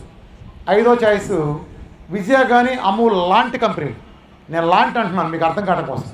ఏ కంపెనీ అయినా సరే బటర్ ప్యాకెట్లు అమ్ముతారు, ఆ బటర్తో కూడా మీరు వంట చేసుకోవచ్చు. నెక్స్ట్ ఈ లాస్ట్ ఆరోది ఏంటంటే ఆలివ్ ఆయిల్. ఆలివ్ ఆయిల్ని ఫ్రైలకి రోస్ట్లకి వాడమాకండి. ఇప్పుడు దొరికే ఆలివ్ ఆయిల్ అంతా కల్తీ. నిజానికి మనకంటే చలి దేశాలకు బాగా పనికొస్తుంది, మనకు అంత ఉపయోగపడదు.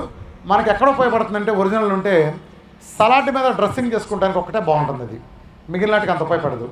7వది చీజ్. అమూల్, విజయ లాంటి కంపెనీలు చీజ్ ప్యాకెట్లు అమ్ముతారు. దాన్ని కూడా మీరు వంటకు వాడుకోవచ్చు, దాన్ని కూడా మీరు వంట చేసుకోవడానికి వాడుకోవచ్చు టేస్ట్ కోసం. ఈ 7తోనే మీరు వంట చేసుకోవాలి, మిగిలిన దేనితో చేసుకోకూడదు ఈ ప్రోగ్రాంలో. తర్వాత ఉప్పు. ఉప్పు అంటే ఈ ప్రోగ్రాంలో కేవలం సముద్రపు ఉప్పు, కల్లుప్పు మాత్రమే వాడాలి, గుర్తుపెట్టుకోండి. సముద్రపు ఉప్పు, కల్లుప్పు మాత్రమే, ఇంకా ఏ ఇతర ఉప్పు కూడా మీరు వాడకూడదు.